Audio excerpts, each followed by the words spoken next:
Go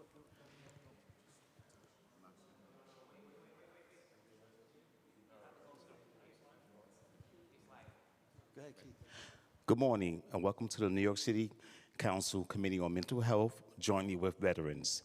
At this time, please place your phone on vibrate or silent mode. If you want to submit testimony, send it to testimony@council.nyc.gov. Once again, that's testimony@council.nyc.gov. At this time during this hearing, do not approach the dais. Thank you for your cooperation. Chair, we are ready to begin. Okay, great. Good morning, everyone, and happy Friday. My name is Linda Lee. I'm chair of the Committee on Mental Health, Disabilities, and Addictions. And I'd like to begin by thanking my colleague, Chair Robert Holden of the Committee on Veterans, and everyone else for joining us today to hold this important hearing on mental health services for veterans. And I also would like to recognize we've been joined by Council Members Abreu and Council Member Arreola. And additionally, the committee will also hear the following pieces of legislation, including introduction number 793, sponsored by Chair Holden, requiring the Department of Health and Mental Hygiene to report on referrals to assisted outpatient treatment programs. Introduction number 946, sponsored by Councilmember Hudson, creating a mental health coordinator to inform city employees about mental health support and services.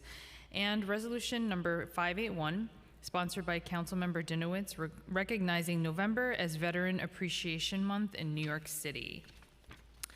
And according to the New York State Department of Health, as of 2021, there were almost 969,000 veterans living in New York State, representing about 6% of the state's total adult population. In New York City, during the same year, there were approximately 282,664 veterans, accounting for a little over 4% of the city's adult residents. These veterans have served our nation with honor and courage, but many of them face significant barriers to accessing quality mental health care and other supportive services.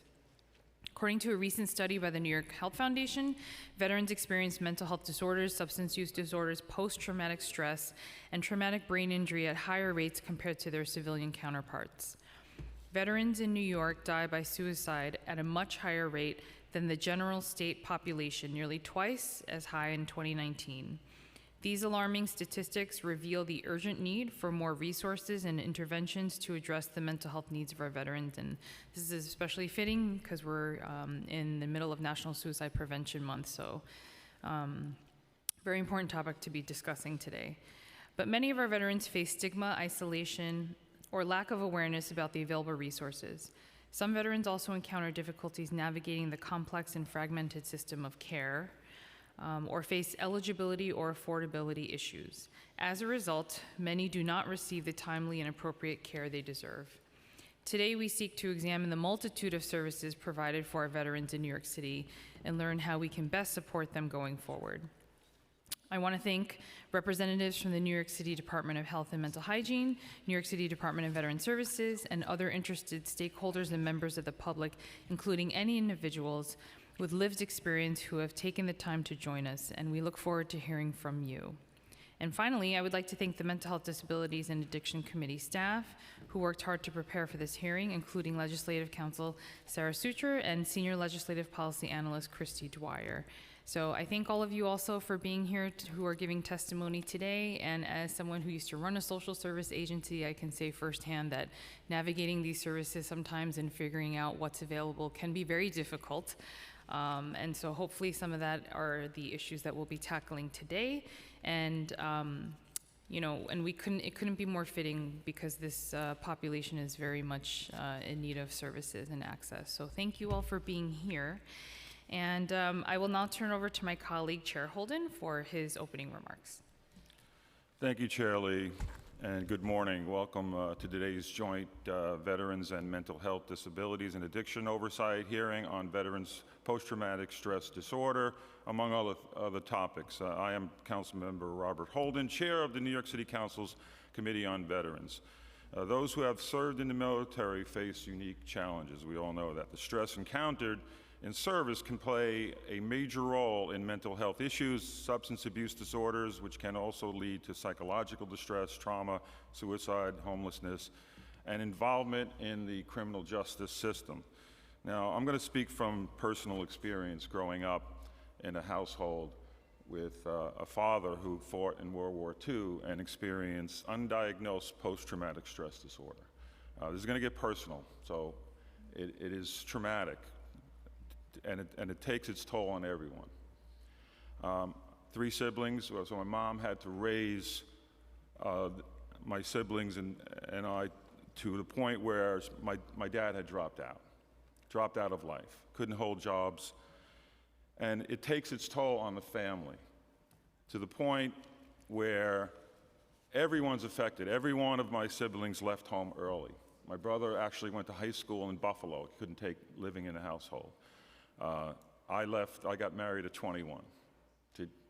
My brother, same thing, he left the house early, most in the late teens. And my sister also got married at 20 years old, just to escape. So this is very personal to me that we find a solution and try to address post-traumatic stress disorder, because it takes its toll not only on the individual, the veteran, and that's traumatic, but the family or the people living around that person. So, of course, we have to really dedicate our experiences in life. And obviously, we bring that to the council. But this is very personal to me on so many levels growing up. So when I hear of new programs, when I hear that we should invest more in our veterans, of course I'm going to jump at that. But I learned, and again, forgive me for some of this, because this is a kind of therapeutic for me at this point. I had no relationship with my father. He would not talk about his experiences in the Philippines during World War II.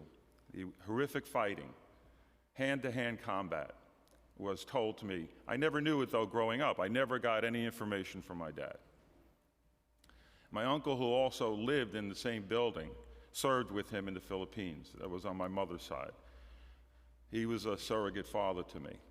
But he said, after my father died in 1995, he said, he said, Robert, you were very tough on your dad. He said, you didn't understand. You never met your real father, he said. You never met your real father, because your father was the greatest guy I knew, and it was a pleasure to serve with him. But the war changed him, and he couldn't cope with life. In those days, they didn't have help. No help whatsoever from the VA. My mother went down. I went down with my mother as I got older. I went down with my mother to try to plead our case that we needed help. The family needed help. We got none. So this is a mission for me, personally, to really get this out, that we need to support our veterans, because it affects, like I mentioned, everyone. It's still affecting me today, my experiences as a kid. And you can't help it. And if we could put any resources into the veterans to treat them, because we owe that to them. We owe it to them to help them to recover from this stress. The only thing my father ever said to me growing up was, I had men die in my arms. He was in the medical unit. Because I had men die in my arms. And he broke up. But I talk to Vietnam vets too, and they break up when they talk about their experiences. They are traumatized. So today's hearing will review promising post-traumatic stress treatment models, such as animal-assisted therapy, reconsolidation of traumatic memories model, which is known as RTM, which I would love to go through that myself. I just when I heard about it, I said, this sounds great. Or even the use of psychedelics with the goal of identifying ways to make these treatments widely available and accessible to veterans. So we'll be hearing my bill, Intro 793, which would require the Department of Health and Mental Hygiene to report on referrals made by city agencies and hospitals to assisted outpatient treatment programs like Kendra's Law. Kendra's Law is a vital tool to protect the rights and well-being of people with serious mental illness and the communities they reside in. It is not only important for people with mental illness, but it's also for society as a whole. And to ensure that the law is being used properly, we need enhanced oversight over the program's use in New York City so that no one falls through the cracks. And I want to thank the administration, the advocates, legal service providers, volunteers, and any of the individuals who have lived through these experiences. So finally, I would like to thank the committee staff who worked to prepare this hearing, Committee Counsel David Romero, Legislative Policy Analyst Anastasia Zimina, as well as my Chief of Staff, Downey Kozina, and of course, Chair Lee for this important hearing. This is probably, for me, and again, I just want to, the experiences, and I don't want to get emotional, but this can affect several, like I mentioned, affected my generation, the baby boomers whose dads and moms served in the service, I consider the greatest generation, and they came back, they weren't treated. So let's catch up, let's come up with some new programs, let's try everything possible to really help the veterans who served our country. And so this is, to me, I'm committed to this. I think it's a godsend that I was given the Veterans Committee. My mom dedicated her life to reading to veterans at the VA hospital in Manhattan every weekend. She would go and read to them. My mom passed away last year, and then I was made Veterans Chair. So that, to me, is a chilling kind of motion and it actually almost like it completes the final chapter of what I have to do in life. So I can't wait to hear some of the information on this hearing and some of the experts, but I thank everyone here, and let's all pull together and work together to try to address the mental health for our veterans. Thank you, Chair. Thank you so much, Chair Holden, for sharing your personal story and especially just emphasizing why this hearing is so important today. Yeah, thank you. Just want to also recognize we've been joined virtually by Councilmember Caban, and we have also been joined by Councilmember Palladino as well. So before we get started with the testimonies, I just wanted to read a statement on behalf of Councilmember Hudson, who could not be here today, but it's about her bill, introduction number 946, so I'm just going to quickly read this for the record. Sorry. Good morning. I'd like to thank Chairs Lee and Holden for the opportunity to provide a brief statement on introduction 946, which is being heard today. Currently, 1 in 5 New Yorkers experiences mental illness annually, according to the Mayor's Office of Community Mental Health. And hundreds of thousands of them, largely Black, Latinx, and AAPI New Yorkers, are not connected to mental health care. As New Yorkers came out of the initial stages of the pandemic, many have unaddressed trauma stemming from economic hardship, social isolation, and other factors. And while the stigma of mental health care is slowly eroding, many New Yorkers have no idea where to turn to receive help. Intro 946, first introduced in December 2017 by my predecessor, would require each city agency to have someone designated as its mental health coordinator. This person would ensure all agency employees know about mental health and related services available to employees, like the Employee Assistance Program, the Office of Labor Relations Be Well program, and mental health coverage provided as part of city health insurance, and ensure the agency complies with laws and regulations concerning accessibility and support for employees with mental health needs. This bill does not require the city to secure additional funding for a new employee and solely requires agencies to designate a mental health coordinator. This bill had the support of the previous administration. When the bill was heard last session, OLR Commissioner Campion said the agency supported the bill and shared the quote, council's interest in promoting a mentally and physically healthier workforce, end quote. I hope the new administration follows in the steps of its predecessor and supports this bill's passage. I would like to thank Ms. Beverly Johnson, who will testify later today about her own challenges with receiving mental health support on the job, for her tireless work on this bill. She's the real reason this bill is being heard today and is the reason this bill has 42 co-sponsors in the City Council. Thank you. And I will now turn it over to the Legislative Council to administer the oath. Thank you, Chair. We will now hear testimony from members of the administration. Will you please raise your right hand? Do you affirm to tell the truth, the whole truth, and nothing but the truth before this committee, and to respond honestly to council member questions? Thank you. You may begin when ready.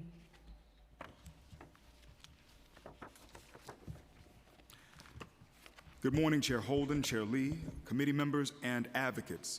My name is James Hendon. I'm proud to serve as Commissioner for the New York City Department of Veteran Services.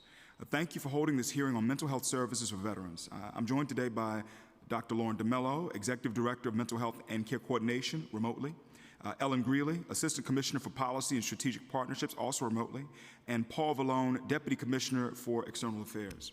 I'm also joined by Jamie Nicholas, Assistant Commissioner for the Bureau of Mental Health at the Department of Health and Mental Hygiene, who's available for Q&A on intros 0793, which requires the Health Department to report on referrals to assistant outpatient treatment programs, and intro 946, which requires the creation of a mental health coordinator to inform city employees about mental health support and services. Our veterans adhere to a military culture that values honor, courage, duty, self-sacrifice, discipline, teamwork, never giving up, holding oneself to a higher standard, and being part of something greater. Yet many of our service members and veterans suppress the most acceptable approaches to dealing with physical and emotional pain, and often are reluctant to seek professional help. We at DVS continue to build a military culture competence system that is responsive to meet the emotional needs of service members and veterans across a spectrum of programs and services, as well as work with a multitude of community-based and behavioral health partners to improve their practice when caring for service members, veterans, and families. In building this system, we are aware that emotional health is a product of many factors we call social determinants of health. Think of emotional health as the dependent factor based upon a series of independent variables, such as socioeconomic status, education, employment, social support networks, access to health care, food insecurity, access to housing and utility services, to name a few. We take a holistic approach in addressing these areas as they all impact the emotional wellness of our constituency. Along our spectrum of services, we spend a significant degree of our partnership work on improving military cultural competence and quality of services for service members, veterans, and families. This work, in conjunction with emotional wellness programming, have resulted in the following programs. First up is VetConnect NYC. VetConnect NYC is a multi-service provider platform. Veterans can complete intake through an online intake form, or they may speak to a DVS care coordinator at one of our locations throughout the 5 boroughs or by phone. The care coordinators then input the client into the platform. A brief interview is conducted, which includes 2 voluntary mental health screeners, the GAD-7, or General Anxiety Disorder 7, and PHQ-9, or Patient Health Questionnaire 9, which screen for anxiety and depression, respectively. The screeners are reviewed with each client, and mental health services are offered. All referrals are sent to our numerous selection of providers, which include the VA vet centers, VA medical centers, other governmental agencies, private and nonprofit partners, and veterans crisis lines. Next program is transition assistance programs and peer-to-peer court connectedness. Any transition can trigger stressful situations, but this is especially true of service members departing from active duty, student veterans acculturating to college life, and veterans retiring from employment. These vulnerable veterans represent the largest group in committing suicide. Onward Ops, formerly known as the Expiration of Terminal Service Program, or ETSSP, identifies service members departing from military service, enrolls them in their programming, and assigns a mentor, usually in the same geographic area that the veteran is returning to, and also helps that veteran receive assistance in preparing resumes, registering for VA benefits and health care, including mental health, and connects them to community programs.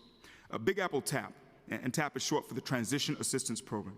DVS, at the beginning of this year, sponsored a virtual transition assistance program and separately an in-person program in collaboration with the Mets at Citi Field this past June. We organized panel discussions on education, job preparation and employment, VA benefits, disability claims, and housing. We plan to conduct a similar program for women veterans in the spring of 2024. Next program is the Joseph P. Dwyer Program.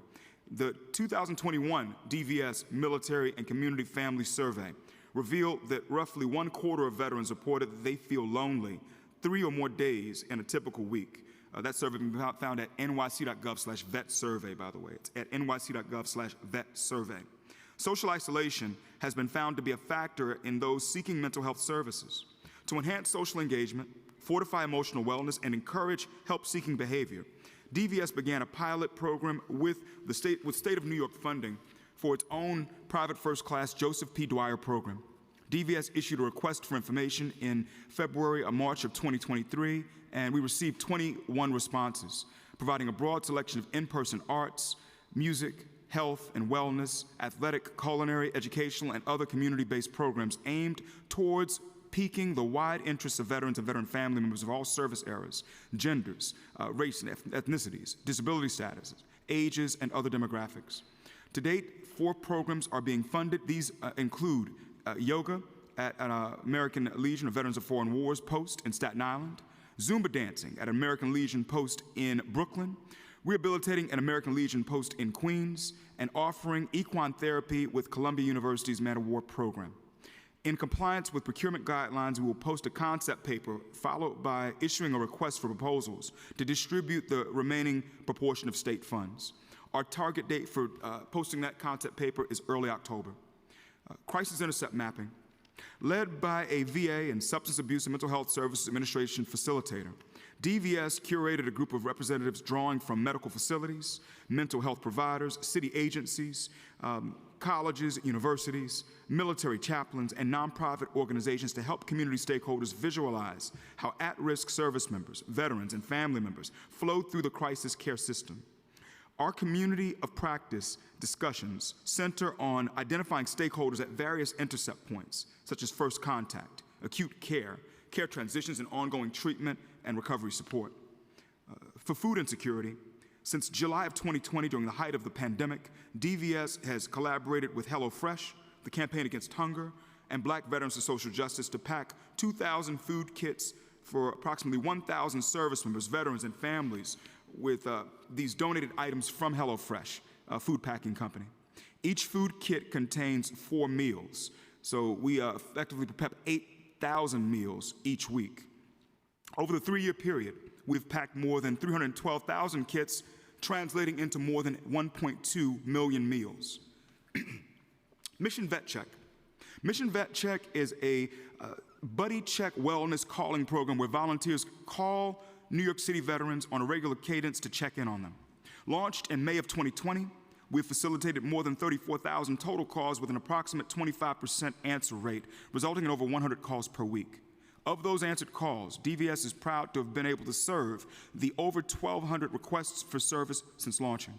These requests will range from food assistance to eviction preparation to mental health assistance to benefits, navigation, and more. Veterans Mental Health Coalition.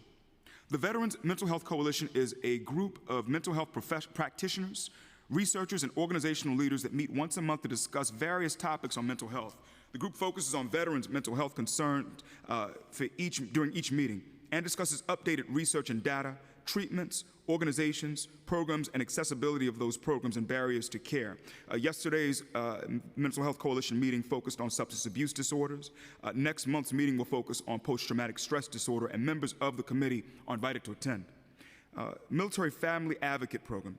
This new program is a joint collaboration between DVS and NYC Public Schools, where schools can opt in to have a designated member of their staff serve as the school's military family advocate. The designated person is typically a guidance counselor. Military family advocate training will be conducted at the beginning of October and halfway through the school year after the return from Christmas break. The training will consist of 4 parts. 1, military cultural competency and understanding the common concerns surrounding military families. 2, how to therapeutically engage with children and parents from those families. 3, how and where to access resources such as mental health treatment, employment, food, etc. And 4, ways to create opportunities throughout the school year to reduce stigma. The program will be piloted in Staten Island this year, and we will expand it to other boroughs in the following year. Additionally, with support from the Mayor's Office of Community Mental Health, DVS began to implement 2 health assessments known as the Patient Health Questionnaire 9, or PHQ-9, and the Generalized Anxiety Disorder 7, or GAD-7, to screen our clients for depression and anxiety. Since February of 2021, DVS staff have conducted more than 1,300 health assessments, for which approximately 28% indicated severe anxiety or depression. Since then, DVS has made 529 referrals for mental health services. This is 44 times the number of referrals compared to the period before the implementation of health screeners. Using these screeners further enhances DVS's ability to identify mental health needs of our clients and accurately. This helps us connect them quickly to resources. DVS has also made suicide prevention among service members, veterans and their families, a top priority through our collaborations. DVS has sought and received trainings from experts affiliated with the U.S. Substance Abuse and Mental Health Services Administration and the U.S. Department of Veterans Affairs to develop a network of culturally competent, community-based organizations able to tackle the challenges of assisting returning service members and veterans who cope with physical and emotional distress, helping them and their families. DVS also supports the U.S. Department of Defense and U.S. Department of Veterans Affairs endorsed Onward Ops, or Expiration of Terminal Service Sponsors program. We support it by identifying community-based entities which can assist in recruiting and managing veteran and civilian sponsors willing to ease the reintegration of returning service members to their hometowns or new residential communities in New York City. We've been successful in enlisting the Staten Island Performing Provider System as a lead organization for this network and continue our efforts in reaching out to other suitable organizations, including the leadership of the American Legion and the Veterans of Foreign Wars. Anyone who would like to become a mentor can visit nyc.gov/vetmentor to sign up. DVS participates with New York State agencies on several working committees dedicated to improving health outcomes for veterans, including the VA and SAMHSA's Governor's Challenge Program, the New York State Suicide Prevention Center's Helping Those Who Help Others Coalition, and the New York State Office of Mental Health's launch of 988. In conclusion, we thank you for the opportunity to testify on this matter and look forward to any questions you or other committee members may have. Thank you. Thank you, Commissioner. I'm going to ask questions off the script because I'm looking at them, and you mentioned. We were joined by Councilmember Williams, Botcher, Hanif, and you got okay. Thanks.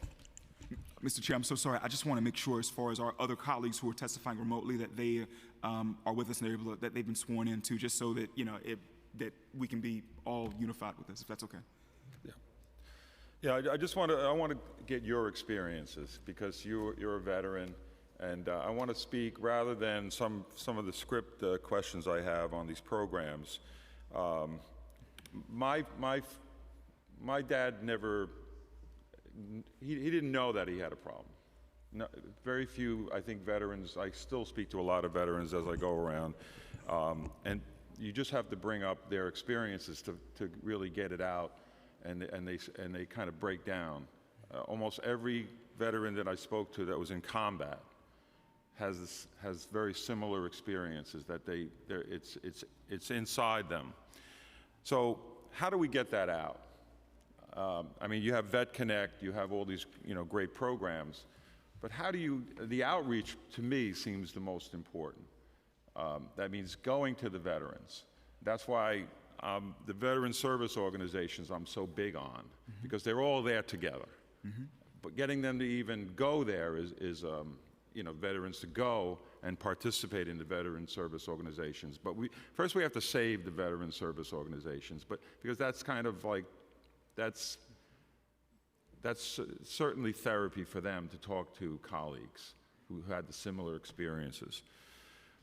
And that's why it's very difficult that we're not getting support from the City of New York for keeping these veteran service organizations open. But in your experiences not only in the service, but in just talking to all the veterans, what would you say is the biggest thing that your agency is doing to really reach the veterans that need help, that don't know it? I think the biggest thing for us, Mr. Chair, is trying to identify the vets, trying to find the folks so we can even get the relationship going. I always say in front of the committee, it's 24.2% of all veterans in this city actually self-identify. It's 29.6% in the state, 33.6% nationally. I'm sorry, I said it's less than a quarter of the veterans in this city self-identify. And so to me, a lot of the work is to try to identify our brothers and sisters in the shadows, the other 75%, just to at least get the relationship going. And if you have the relationship, oftentimes the mental health needs are going to come up through something else. Before doing this job, I ran an incubator for military veterans, had a lot of folks running their businesses who were dealing with all sorts of other things, but we bonded through them as entrepreneurs, and then when they got comfortable, other things came out, and we were able to help them. And so I feel as though a lot of it is how do we increase our service area where more folks are tied to us so that it increases the likelihood that they will open up at some point so we can help them in other ways. I think that's the key, is to identify folks, Mr. Chair. Again, these are major hurdles because they affect so many people. They affect the families. So every time I go to the Borden Avenue homeless shelter, which I don't believe should exist, I think we should not have any of our veterans. They should be in supportive housing. They should have their own places. They should have transitional housing. They should not be in a congregate setting in a homeless shelter. We should give them a place. But when I do speak to them, and I mentioned it to you a number of times, that they all say they're not getting, other veterans in the shelter will say, people here need mental health treatment, and they're not getting it. They say they're not getting it. Mm-hmm. So I'm trying to get a program, I mean, in that shelter, and I'm sure you're doing it, where you can get them all together and talk about it, and try to pull it out, and have mental health professionals there to try to help, go over to the individuals, to the men, and say, let's have a meeting, let's have a private meeting. It's because then you could see they'll straighten out their lives. Some of them, again, 20 years. I met one individual, 20 years in the Marines, and he was in that shelter. 20 years of service to our country, and he's in that location for a long time, not receiving the mental health treatment. So, in the budget that we provide in the City of New York for mental health for veterans, what would you say is the main focus? And I think it's outreach, but what is, obviously treatment is important, mm-hmm. but identifying it first. Mm-hmm. How do we do that on a greater scale? Well, as far as identifying, what we're working to do is make sure anyone who does provide some sort of services, social services in this city, that they're asking that question, have you served in the military? And if that person says yes, to make sure that they tie them in with us so we know who they are. Not just us, but also with our fellow agencies. It's something we've been working on for a while. It's also, we recently executed the agreement with the Speaker, so that now, through Speaker Adams' office, every council member should receive, everyone that we have who is in Councilmember Bacha's district, or Councilmember Abreu's district, or Chair Lee's district, you will know who we know. And the idea is, if we keep getting the touches up, that at some point when that person is ready to come and seek help, or ready to say, look, I want to talk to somebody, they can come to us. This stuff is nuanced because I have things I need to deal with from my time in Iraq I haven't yet, and I will get to that at some point. And it just takes time. And that's just me speaking for me, Mr. Chair. So sometimes it's about, let's make sure we know who you are and start to work with you so that when that time comes, when you're ready to talk and ready to see somebody, we've got everything set up. And I think that's a piece of it. So a lot of it is just, let's keep identifying. We want to leverage everyone as far as, yeah. But after they contact, what is the average length of time it takes for a DVS care coordinator to reach out to a veteran after they submit a Vet Connect request form? 2 business days, Mr. Chair. 2 business days? Yes. That's good. And tell me about the, so DVS coordinators receive mental health, do DVS coordinators receive mental health first aid training or similar training to help them identify veterans with potential mental or behavioral health needs? All coordinators have received training, and they will receive additional training coming up no later than the end of the year, but all of our coordinators are trained as far as mental health first aid, Mr. Chair. So does DVS collect data on the number of veterans that utilize Vet Connect? We do, and that's it's in what we publicly report also. So our 6-month look can be seen in Local Law 215 report. Our 1-year look, as far as annual, can be seen in our Local Law 44 report. We publish that at nyc.gov/vet reports. Does DVS perform any outreach or public awareness campaigns about how veterans in New York City can access mental health and behavioral services? And we talked about this, like, I said, what about getting bus shelters, and how do we get the word out even beyond what we're doing? Because you have a database, and there's other ways to reach veterans. And I always said, bus shelter. I'm on a basic level of advertising, but there's, of course, the veteran service organizations are very, very important to bring in. But almost like we should have summits, to really talk about this, because it is a major problem in this community. So I want to allow for, Dr. Lauren DeMello from our team, who's also with us remotely, to add to this, but a lot of it is working with our partners to get to that 1 + 1 = 3 as far as getting the word out. You mentioned summits. We were just a part of a summit on veterans mental health held by Fordham University just earlier this week, as an example. Also, we work with our partners to help spread the word, and we put a good number of resources on nyc.gov/vet mental health. But I want to just defer to Lauren to add anything else to that, just so you have the full idea of what we do to try to penetrate here. Does DVS or the Mayor's Public Engagement Unit collect data on the number of veterans the program has helped? We do. And connect to the healthcare coverage? I'm so sorry. Yes, we do collect that as far as the number of veterans we have helped through it. It's 150 folks have reached out to us through the Get Covered NYC Vet program. Of that 150, 12 ultimately were identified as being candidates who could go and receive VA health care. Get Covered NYC Vet is our way of allowing for someone to speak with the typical PEU specialist and not only get set up with the New York State of Health for their family if need be, but if someone in that family is eligible for VA health care, to identify them, tie them in with us, and then we connect them to the VA. So what barriers do veterans face when trying to access health care coverage for mental health and behavioral health services? I think one of the barriers is not all veterans are eligible to receive health care services from the Veterans Health Administration, Mr. Chair. And so that's one barrier. And so we work to cover that in terms of saying, okay, what other entities can we tie you in with? Another barrier is Can you just elaborate on that? I'm saying not everyone who served in the military is technically eligible for veterans health care from the VA. But give us an example of that. An example is let's say you were a National Guardsman and you never deployed on federal orders. So we had someone who worked in our team for a while who was 8 years in National Guard but never deployed on federal orders.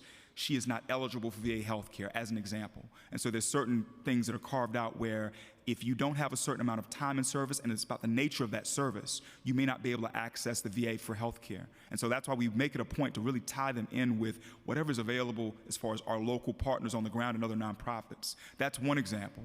Another example of an issue as far as not a barrier, but just the perceived, I don't want my employer to know that I'm wrestling with something and I want to maintain my privacy. That's another thing that can be a barrier to someone looking to access these services.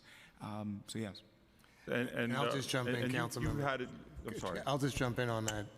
By the way, it's good to see the council members and the Mental Health Committee. I love when we join together because sometimes we just see the views of the committees we're on, and then when you get to do a joint hearing, you get to hear about veterans issues in the Mental Health Committee.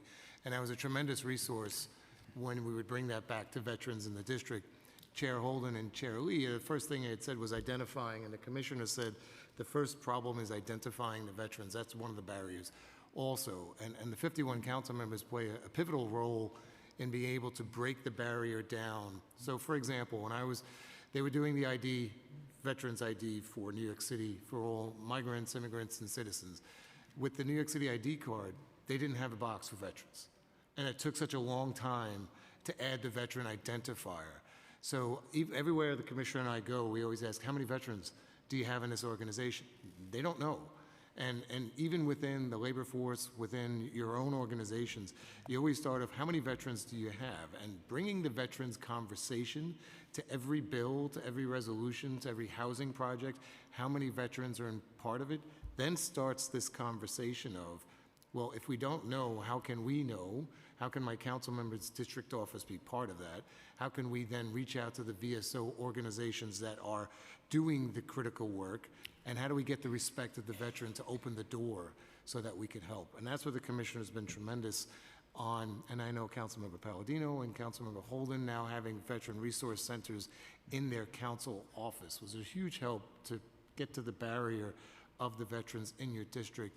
And then this conversation, whether it's mental health or how do we help veterans, becomes more of a part of your office, part of your daily routine, because it's part of everything you do, not just this committee. So I would keep that in the background. I know we have Dr. DeMello and Ellen Greeley. We're looking this way, Lauren, because I see you up on the TV screen, but they have some critical knowledge in this area. So Dr. DeMello, I think we had a question you were going to jump in on before also. Yeah, I think one of our greatest initiatives is the Military Family Advocate with the Department of Education. So often in these situations, children are voiceless. They don't know where to go for help. They don't know how to access care. They're silent, similar to the story that Council Member Holden shared.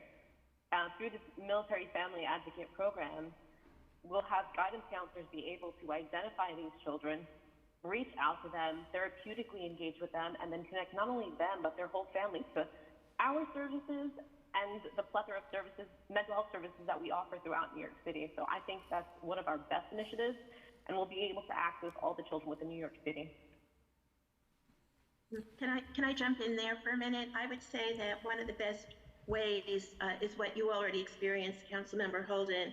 It's really word of mouth, and I believe that the Dwyer program is going to offer us a tremendous opportunity for our veterans to connect with services, because they are doing a program that they enjoy, and it's word of mouth that I think is essential, and building the trust with the various providers that will yield great results in connecting our veterans to services. I think it begins very much of a word of mouth experience. Yes, word of mouth, and also, which is why I'm saying the veteran service organizations are so important, because that's probably where it starts, but also in the neighborhoods, which is really what I'm looking for. And then, but just in the general public,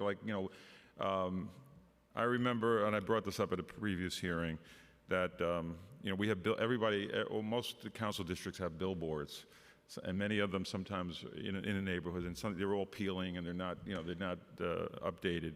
And then when I brought this up to the billboard company, they put up a recruitment poster for the Marines, and it stayed up for years.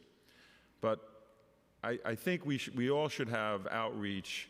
Instead of a recruitment poster sometimes, maybe we should also have a poster for a helpline, like the Veterans Emergency Crisis Hotline, to publicize that. Let me just ask you, Commissioner, and I'll turn it over to my colleague, Chair Lee. If a veteran is having a mental health crisis and needs immediate assistance, what is there a number? I don't want you to say 911. Is there a number that they could call and get help? Well, there are three different entry points, and I'll turn it over to Lauren to add to this. It's depending on how acute the issue is in need. What we found is folks will come in through either 311, through 988, or through 911 as far as the escalation of the need. So 311, 988, 911 as far as different levels. And for veterans, it's 988 plus 1. And so as far as just different intakes when someone is in crisis, the places they tend to reach out to, Mr. Chair. Yeah. But what Wait, Mr. Chair, I think Lauren, Dr. DeMello is going to jump in, and Ellen. Oh, too. okay. Sorry about that. Yeah. There's Lauren? also one more modality. They can also utilize our city's mobile crisis units. They're similar to EMS, except they're more therapeutically involved. So that's another option of receiving care when a veteran's having a mental health crisis. Thank you. Thanks for that. I just want to, what Paul Vallone was saying about knowing that they're even veterans, like in agencies, if they're arrested or if a veteran is arrested. I spoke to some probation officers. They didn't even know about the Veterans Treatment Court. So that is, to me, and we still have a lot of work to do. And I had five probation officers in my office, and only one, I believe, knew about Veterans Treatment Court. So, and again, that's, you know, the police. So we talked about there's a little check mark when a person is arrested. Are they a veteran? Because Veterans Treatment Courts are very, very important. And do you know if the Manhattan Veterans Treatment Court, is the last hearing we had, they weren't in operation. Do you know if they're in operation? Do not at this time, Mr. Chair. We can get back to you on that. I want to speak to this point. We've been focusing on the Criminal Justice Agency, or CJA, as a way to identify anyone who touches the criminal justice system in New York City if they were a veteran. So this is an example of us working with a different organization to have them utilize. The VA has a platform called Squares, or the Status Query Exchange and Response System, where you can do a bulk upload of all of those whom you contact, and it will come back and say, these are the people here who are veterans. This is a way for us to make sure that we know anyone who is justice involved, if they were a veteran, to know who they are right away. The sooner we know, the more visibility that has for Veterans Treatment Court. And so that's how we're trying to triage that situation. Great, thank you. And I'll turn it back to my co-chair. Thank you. Yeah, I have to say, even the last joint hearing we had on the Veterans Treatment Courts, a lot of that still has stuck in my mind. Because, you know, before we had that hearing, I think the last time there was an oversight hearing was in 2015. And it's amazing to me that those Veterans Treatment Courts are not utilized more, especially when we're talking about, you know, areas in overlap with the criminal justice system. And so I'm just wondering, you know, it would be great to follow up to see which ones are up and running. And I remember the gentleman who came and talked, and he was saying he was the one and only, I think, or one of the few mentors. Herb Sweat. Yes. Sweat, yeah. I remember that, and I remember how powerful that was, which is kind of connecting to my question about the peer-to-peer connectedness program that you guys have, because, you know, one of the things we did with our mental health roadmap on the City Council was include the importance of peer-to-peer services, because we know how important that is in terms of someone's recovery and the success of their recovery. And just wanting to know, I mean, because what you said in your testimony here is pretty powerful. These vulnerable veterans represent the largest group in committing suicide. And so I was just wondering if you could dive a little deeper into the transition assistance program and peer-to-peer connectedness. Like, how many peers do you have at this point? How many folks are involved in the plan? I mean, not the plan, the program. And what are some of the ways that you're seeing success, or maybe more help and resources that are needed? So, Shirley, I wanna, I guess, before answering that, just call out that we will never turn down someone who wants to help our veterans, regardless of whether they have served in the military or not. We always say lead with love. And so just to be clear, anyone who wants to be a part of this, we tell them go to nyc.gov/vetmentor to sign up to work with our folks. And so just to put that out there. Separately, within the agency, we have three, peer coordinators, as far as veteran peer coordinators. These folks focus specifically on helping our veterans who have housing needs, which is really the largest piece in the chart as far as the areas that we focus on. And so those are three that are on staff. At the same time, we leverage other organizations and partners who have their own versions of veteran peer coordination programs and other partnership programs. So really, we work to amplify this through our partners. And another example of it is a program that is funded by the state called the Joseph P. Dwyer Program, which fights to prevent veteran suicide and fights to normalize help-seeking behavior, where we are looking to take state funding and effectively get it out to our veteran organizations. So think about our veterans of Vietnam Veterans of America groups, or our American Legion groups, Veterans of Foreign Wars, et cetera, so that they have the resources to go on the ground in a hyper-local way and engage our brothers and sisters. Thank you. And I think just as a comment too, one of the things that we're working on in general across the mental health sector is, I think one of the barriers, if you ask me, and challenges is that sometimes a lot of the services that are needed are not necessarily covered through insurance. And so the question that I have more on the state side with Medicaid, as well as private insurance is what types of these services can we cover more. And I know that, and I'd be curious to hear from your perspective, because before when you were talking about how, there are certain requirements to receive those benefits for veterans. I guess my question is, do you think that if more of those services were covered, it would help sort of lessen the barrier of access, right? Is that one of the reasons why you're seeing that people are not getting help, or is it a lot of the other factors? I think identification is the biggest one. Whenever we speak about a veteran, whenever we just tell ourselves, I'm thinking of a veteran, there are 3 other people I don't even know.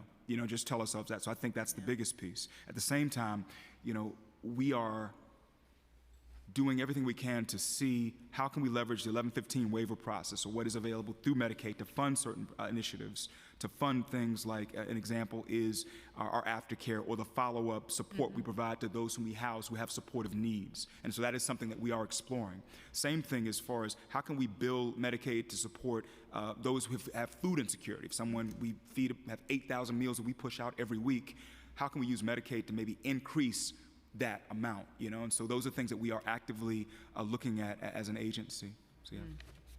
Can I jump in there also, please? Just wanted to add that less than half of our veterans take advantage of the VA resources and services. And that's another big challenge. It's trying to convince and to really refer our veterans into the system. Again, once they receive those services, for those that qualify, those are free services, or they're limited in terms of payment. Also, the medication that they receive is free. So it's not as much of a financial issue for those veterans that qualify in that particular case. Again, I think those other factors come into play about why aren't they taking advantage of the VA resources that are there. And many of those resources at the VA are, obviously purposely designed to meet the challenges and needs and the unique characteristics of the veteran population. This has to be said, just so we all are on the same sheet of music. The issue we're dealing with at the federal level is that the VA doesn't really market its services, doesn't go out of its way to tell people what it offers. I tell everyone, how is it that, almost everybody in this room knows what USAA is and who USAA is, yet we have people who've served our nation who really don't know what's available to them on the VA side. It's a public policy situation where they have the second largest budget in all the federal government, yet they serve roughly a third at best of all whom they can serve.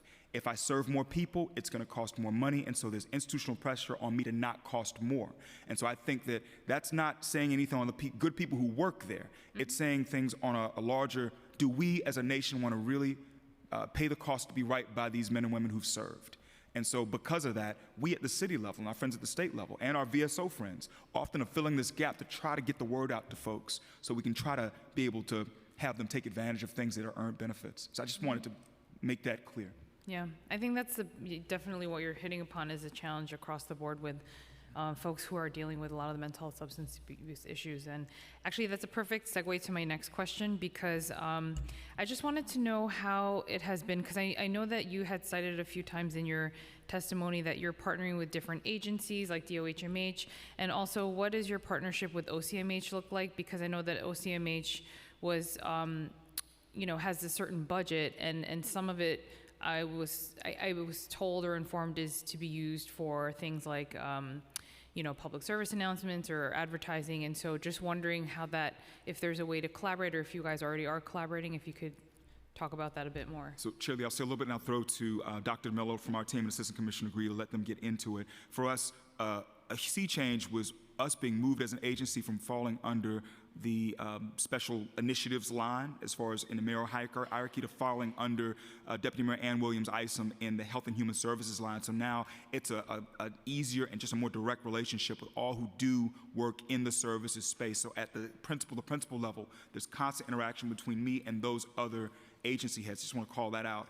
I want to throw to Dr. DeMello as far as other things when it comes to coordination and to AC Greeley. So, yeah.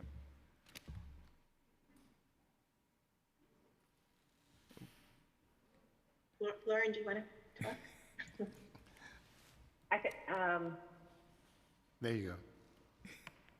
sorry. you want to speak about the partnerships with OCME Yeah, first? the question was about other areas of coordination between us and city agencies and other things we're doing to collaborate on mental health and veterans concerns. Yeah, more in particular OCMH as well as DOHMH. Yeah.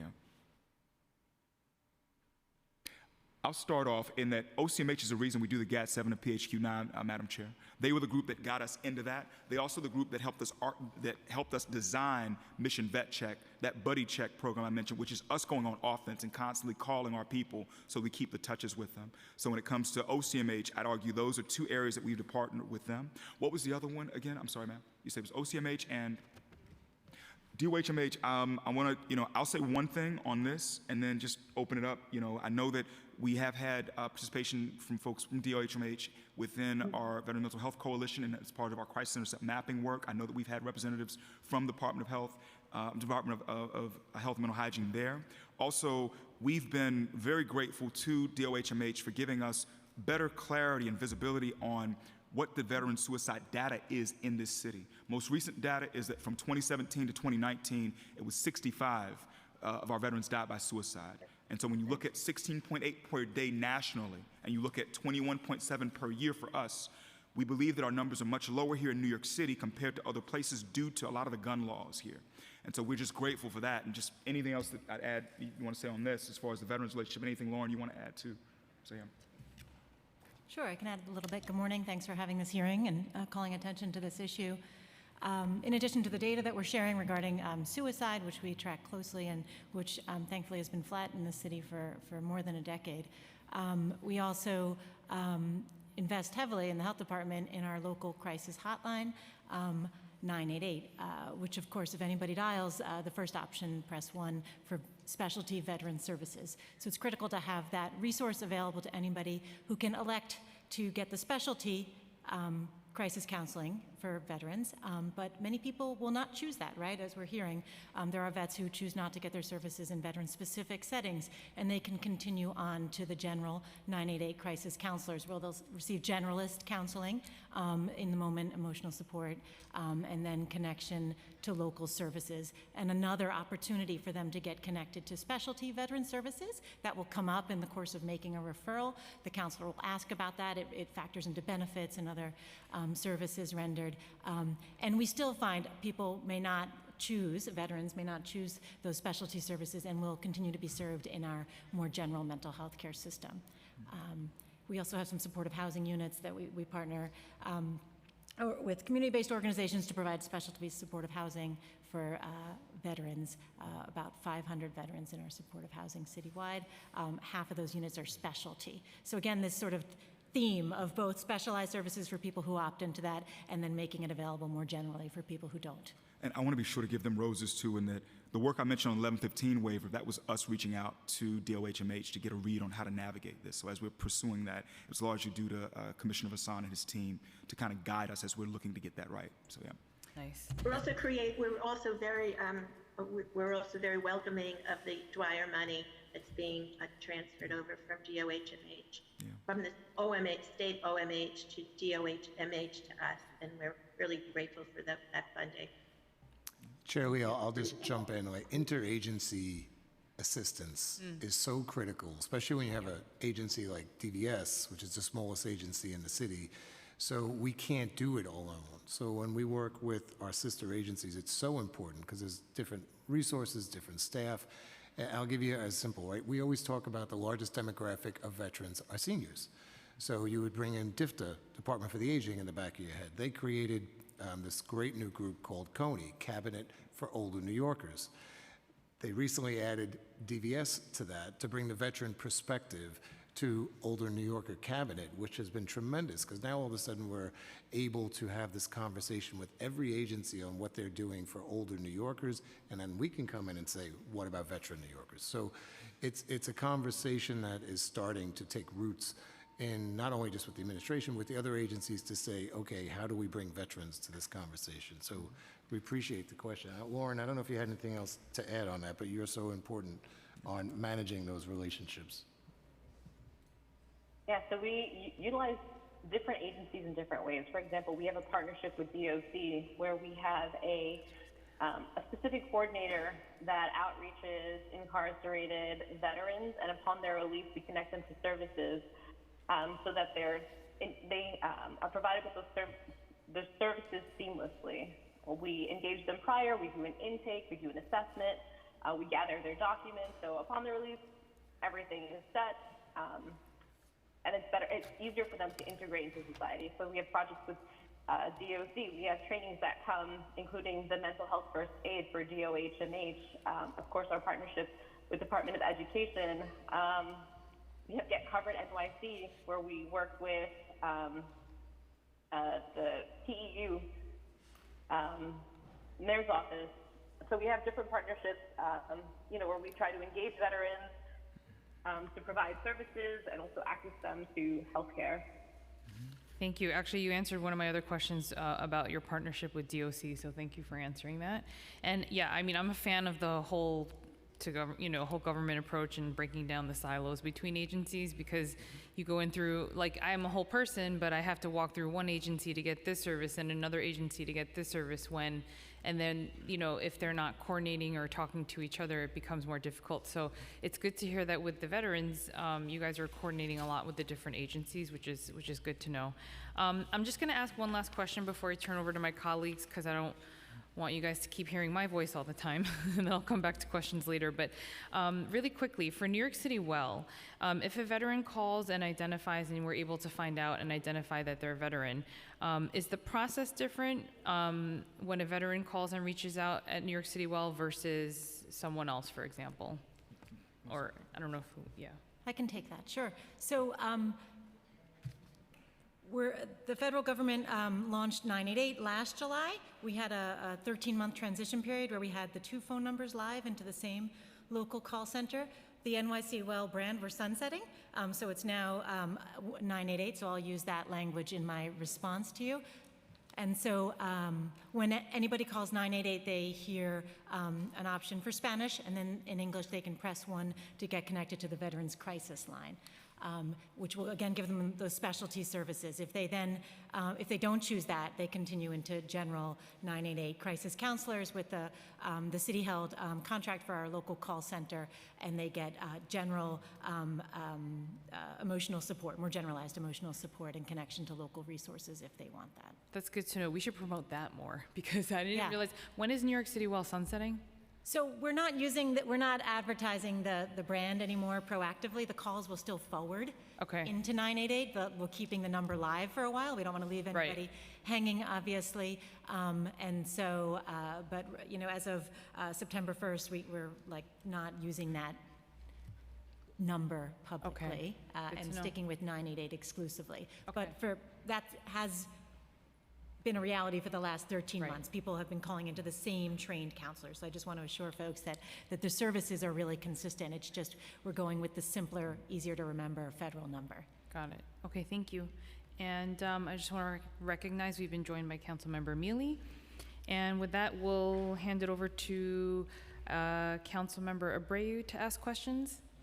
Thank you so much, chairs, for your testimony, and thank you, Holden, for that powerful testimony as well. Regarding PTSD treatment models, I wanted to ask a question about animal-assisted therapy. The US VA 2015 Healthcare Analysis Information Group survey found that 52% of VA healthcare systems offer animal-assisted therapy for veterans, an increase from 25 in 2011. AAT uses animals such as dogs and horses to help military members and veterans recover from physical and mental health conditions. It's quite impressive what animals can do. Dogs, for instance, can be trained to perform specific tasks, such as waking an individual suffering from PTSD from nightmares, interrupting moments of anxiety by nudging, pawing, or leaning, providing calm and comfort by laying on top of the individual, blocking or creating space for an individual by positioning their bodies in front of them or behind, and bringing medication. My question is, how widely utilized is this form of treatment among veterans in New York City? Thank you so much for that question, Councilmember Abreu.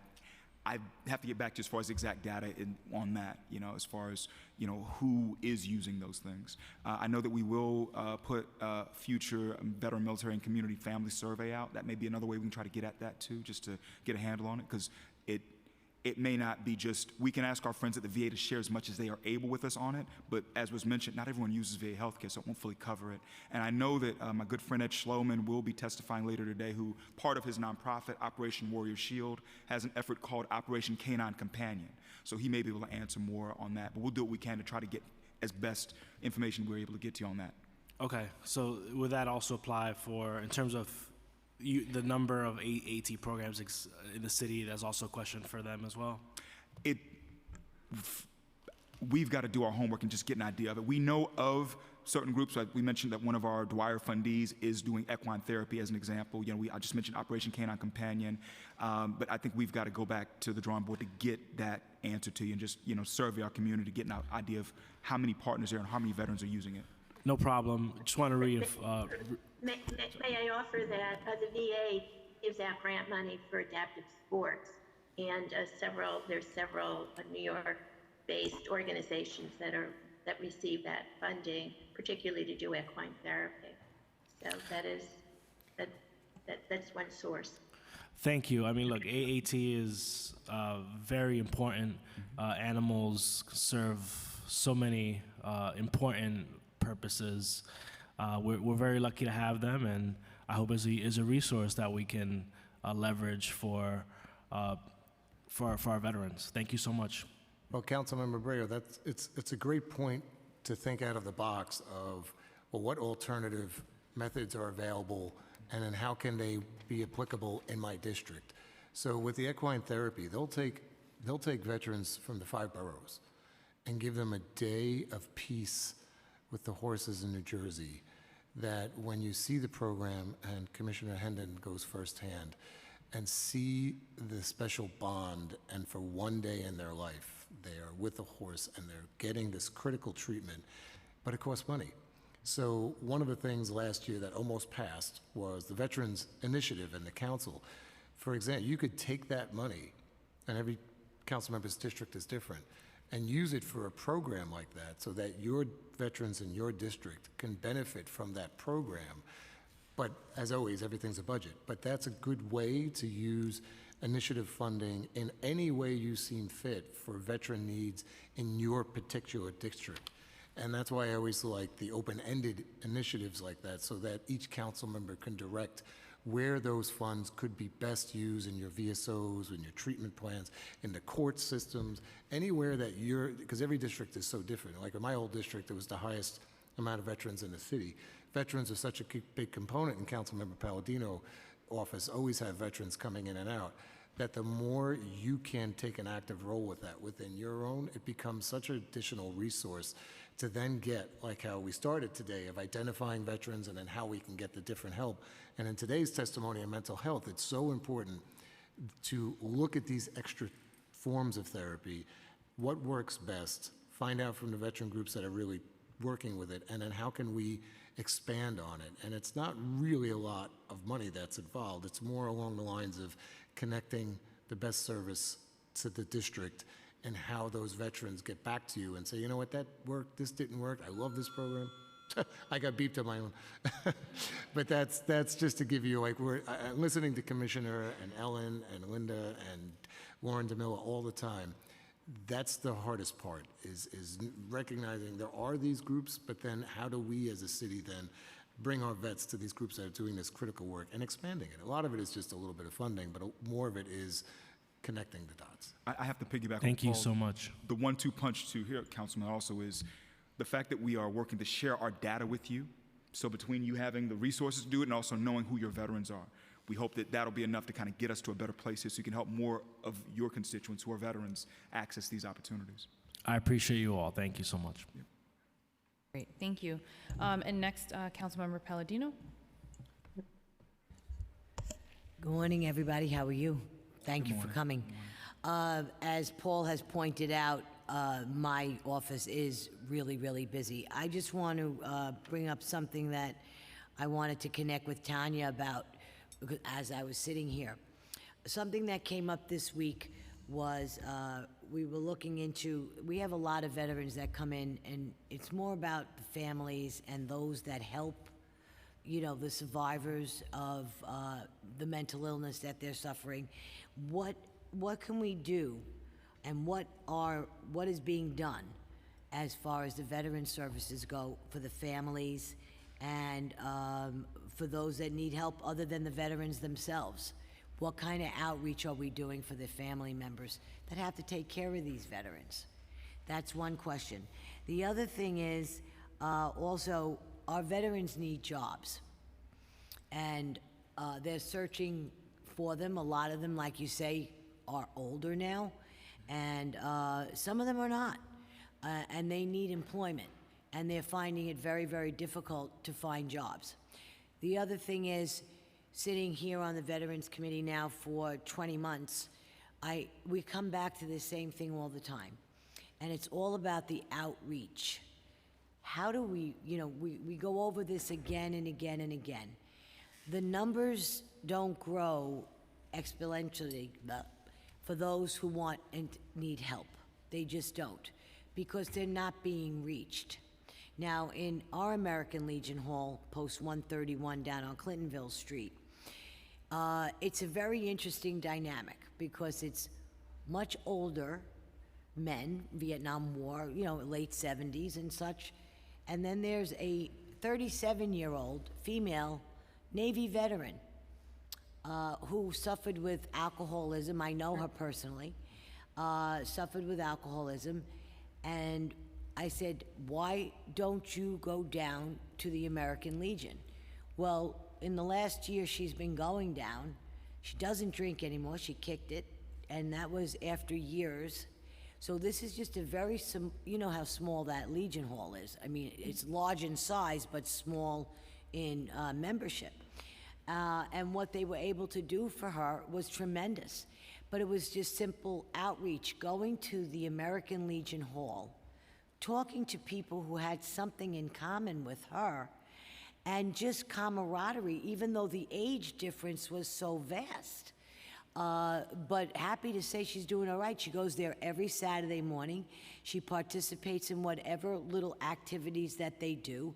Then they do try to host a dance. I'm curious, when you went to, where'd you go this week? You said there was a meeting? Fordham University. They had a veterans mental health. How was that turnout? I'm very curious about, did you have a lot of people there?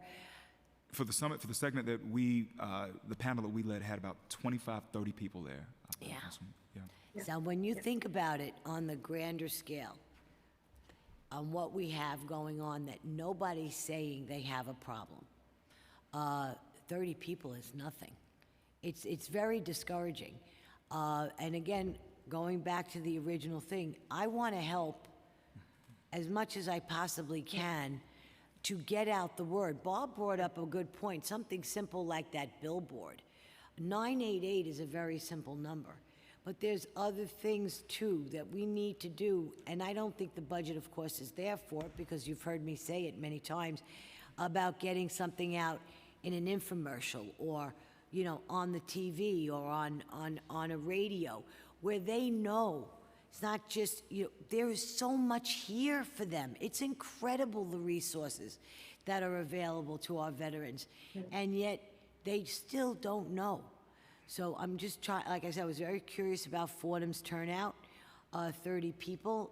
I know our American Legion hosts maybe 10 or 15, and yet my office is filled every other Wednesday with people that come from all over the city about different things, needing jobs, help for the caregivers of these people.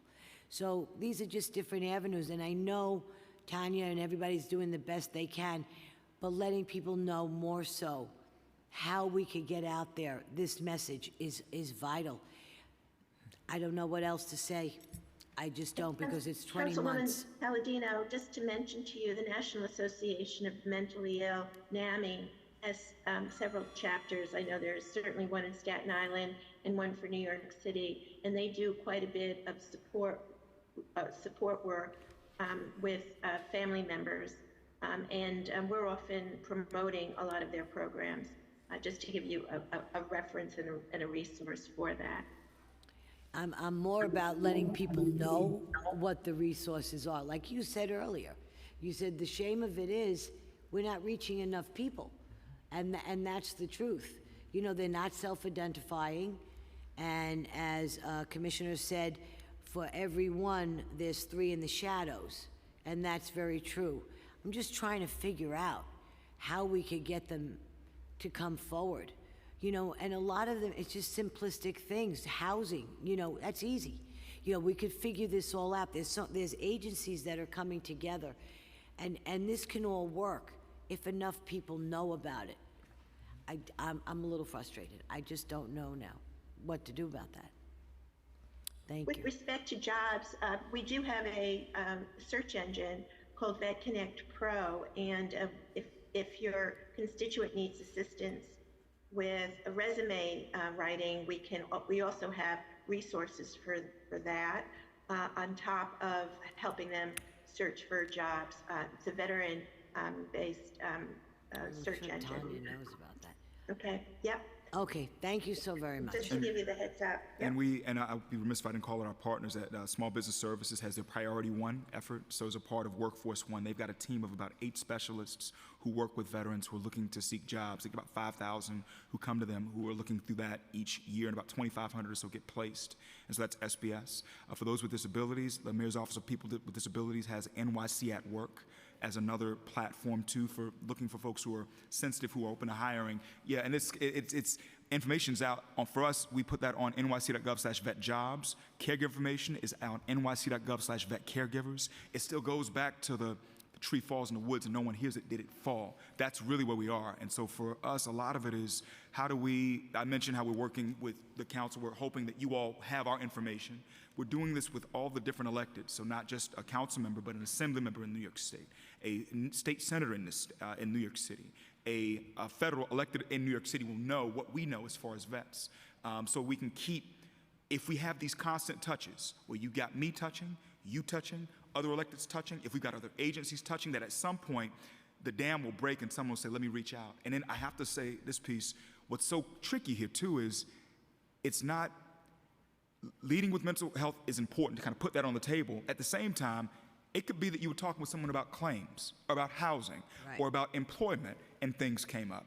You know, and so that's, so we've got to make the relationship, form the relationship, and then just constantly communicate what's out there. And at some point, step 1 may be, I went to this job fair. Step 3 may be, you know, I think I need to talk to somebody and get some help.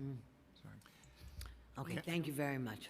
Councilmember, those relationships are so important, you know, and finding out, when you mentioned about jobs, my head clicked and said, well, who's giving the most jobs to veterans in New York City, and how can we work with them? How can we spread that good word? Because again, if we don't have the resource, what employers out there are doing the right thing? And you'd be surprised, there are, from Helmet to Hard Hats, Tunnel for Towers, Northwell Health is the largest employer of veterans. Now all of a sudden, you're having that conversation, and we can bring the list of veterans that are looking for work or looking for transitional services and housing to the groups that are doing it. And that's why it was so important to create DVS in the first place, so that you have an agency now that can be that conduit. And Lauren and Ellen and the commissioner was saying how those are growing. And the more we can combine, for example, even our own city agencies, Office of Labor Relations, the commissioner and I started an event that now celebrates veterans in our own city workforce. So again, you have to identify them, then you have to bring them, then you have to say, and then you say, what was your journey? How did you go from being in the armed forces to working in the city, and tell that story to other veterans who are coming out or are having difficulty.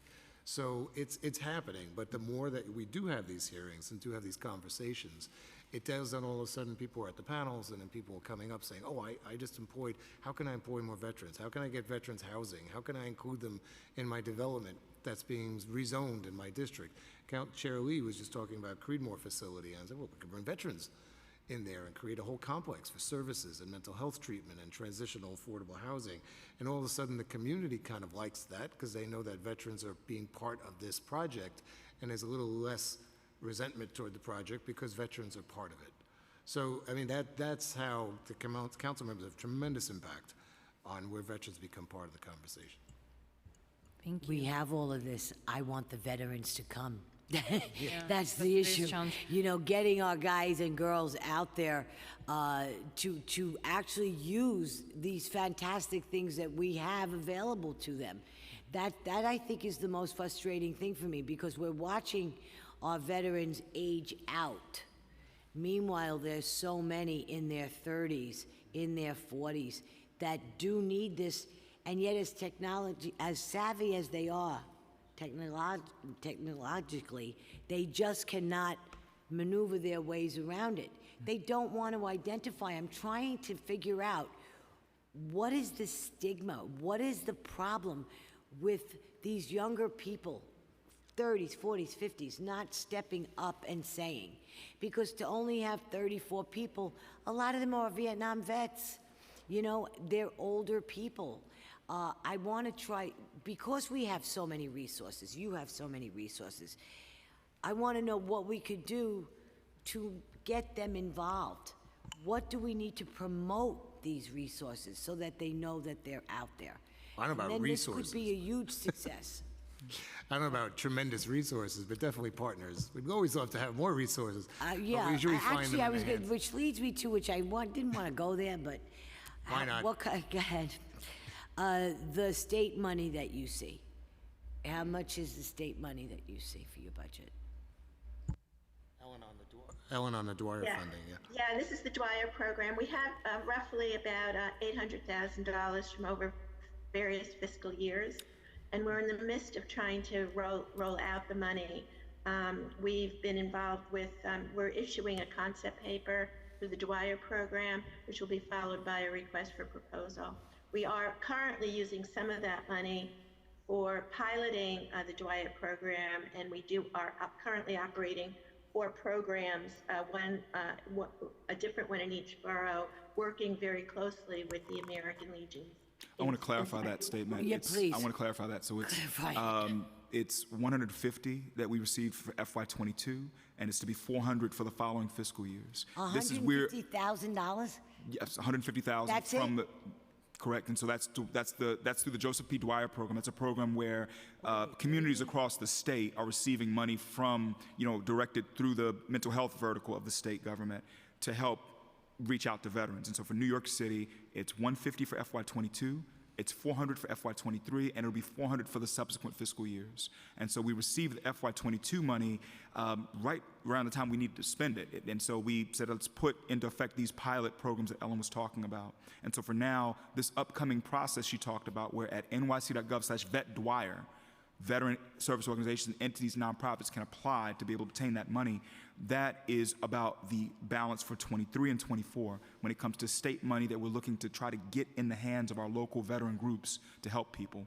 Separate from that, we do receive aid to locality money from the state too.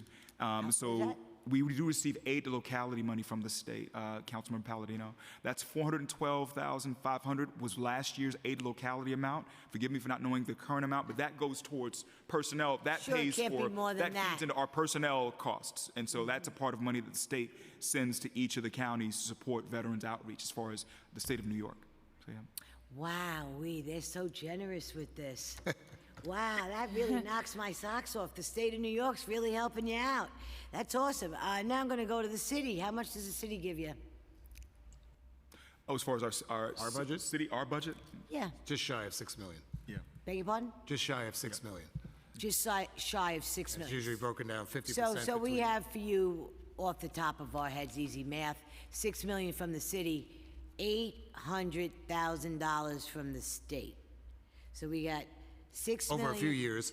Over 3 years, correct. 22, 23, and 24. Wow, I just love what I'm hearing. How involved are our assemblymen and our state senate in all of this and getting you your funding?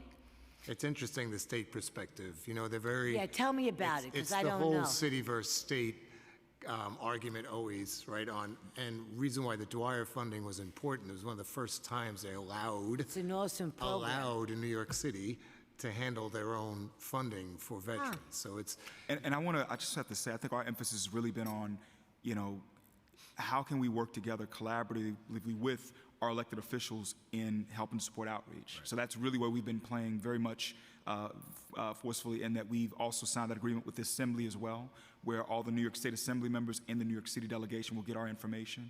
We're on the process of having that done with the state Senate, and same thing is being piloted with our borough presidents, so that the agreement with the borough presidents will allow that each borough president will have their veterans' contact info, and that extends to community boards. And so a community board chair, district manager would know, here are the veterans in my district. So for us, it's been, how do we focus on making sure everyone, it's one team, one fight. All of us are in this as far as providing help So, to people. sorry, In Council- that budget is also your salaries, correct? Sorry, council member. I just want to, we can go to round 2 questions afterwards, but I just, because there's a couple more council members that are waiting to ask questions as well, but we can come back to you. So we have council member Hanif next, followed by council member Mealy. Thank you so much, chairs, and thank you all for your commitment. And it's just been an honor to hear about the scale and scope of services and issues. I want to return to an issue that was raised by Chair Lee on the peer coordinators. And you mentioned that there are 3 peer coordinators. Could you walk us through if 3 is sufficient? And I know that you welcome anybody who wants to volunteer and offer their services. What do the 3 peer coordinators do, and is 3 a sufficient amount of staffing? I thank you for that question, Councilmember Hanif. So we have, one of our charter mandated areas is to focus on housing. And so those coordinators focus on veterans who are in need of emergency or supportive housing, folks who are in the shelter system or just coming out of the shelter system. And so within our team, our housing and support services vertical, that's what those 3 veteran peer coordinators are focused on. When it comes to other efforts, I'm defer to Lauren, to Ellen, we often will partner with other groups that have their own veteran peer coordination, arms or initiatives and things like that. But speaking for us, it's very much a strong focus on this person is currently in the shelter system and we need to get them to that next level. Let's put them in touch with a VPC. That's great to know. And could you also share if that transition from shelter into supportive housing, how challenging is it? Because I know that many veterans don't have IDs, and IDs inherently prohibit many New Yorkers, and especially veterans, from access to these vital components such as housing, work, and even other IDs. I'll let Lauren and Ellen chime in. When I think about supportive housing, the issue for us is to obtain enough stock that is specific supportive of our veterans. So working to have more housing erected for our veterans. And so we tie in heavily with there's the HHAP program at the state for providing capital for a nonprofit looking to develop supportive housing, where there's $5 million of the $128 million that's annually carved out that's set aside for those looking to develop veteran supportive housing. Also, there's the Empire State Supportive Housing Initiative, which is to provide services money.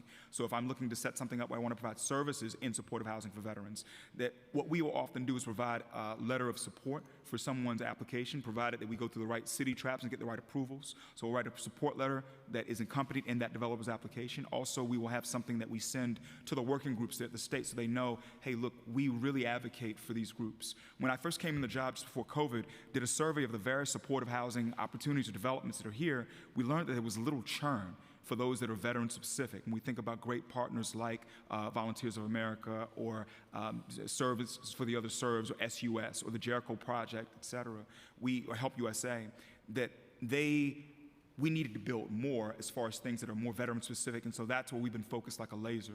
Right now, the pipeline of projects that have been approved through our advocacy, as far as us saying, look, here's our support letter for you, ESHA applicant or HHAP applicant, we know that there are more than 250 units that are in the pipeline to be developed, similar to a project many of us know called Surf Vets out in Coney Island. And so for us, when I think of supportive housing for veterans, I'm thinking of how do we make sure that more of this housing is built so that our brothers and sisters can have a place to stay. And is there a goal that DVS outlines for how many supportive housing per year you're trying to ensure are getting built? I'll answer it a different way. Okay. The point-in-time count numbers, most recently available numbers, 482 veterans were in the shelter system as of the 2022 point-in-time count. 8 were street homeless, and then the remaining 474 were in the shelter system. For us, functional zero is a number that's less than 400. And so for us, it's how can we build enough supportive housing between those programs, also between working with VASH, or Veteran Affairs Supportive Housing, which is a different effort that's subsidized through the Department of VA and HUD. How do we have enough of this built to be able to get to that and stay below that at all times? And so we've been having regular meetings with NYCHA, with HPD, and with the VA on this front as far as being lockstep and how do we get to a good place on this. That's great to know. And one final piece I have on just understanding the barriers to receiving care is, could you speak more directly about women veterans and what kinds of services are available to women specifically? I know women present unique challenges in this conversation, and would like to hear a little bit more about what women's specific barriers are and how DVS is really addressing women's needs. I think for us, when we think about women's needs, a lot of it comes to Veterans Health Administration and how the health footprint for the VA presents itself as far as being welcoming to women veterans. We know that women veterans is the largest, fastest growing demographic within the veteran community. So a lot of it is having more specific, capital footprint. There was an act that was passed recently called the Deborah Sampson Act, where the VA is increasing its investment and having facilities that are specific to women and having services specific to women. We also know our friends at the James J. Peters VA have done a lot to have more women-specific offerings as well. About 8% of the veterans in this city are female. As for us, it ties back to outreach as well. What faces do we need to present to be able to attract this group to come out of the shadows just like all others? I also know that, as I mentioned in my testimony, we will have an event that focuses on women veterans as far as the entrepreneurship piece and things for women veterans and entrepreneurship next spring. So yeah. Thank you. Thank you. Councilmember Mealy? Good morning. Thank you for this important hearing. I'll be very quick. You said the one punch, two punch about the therapy. Do y'all have a database where if elected officials want to put some money in and say, I want my veterans in my district to go horseback riding, a petting zoo, anything therapeutic that would help our veterans with stress? You said one day I may want, because I remember City Council used to have funds where I would send my seniors away for a whole week for therapy, massages. So if elected official wanted to do that, do you have a database or a list of what programs that we could tap into that I could say this veteran in my district, he probably just want to go fishing, and that would be therapeutic for him. So I'd go with them too. exactly. So just quickly, because I got some other stuff. That's a great question. I'll defer to Ellen to add to that. Yes, as far as having that information if needed, I'll defer to Ellen to add to No, it. we don't have an official database. Not an official database, but a list as far as a list. But you have me. Yeah. Which has a lot of contacts with a lot of the organizations out there.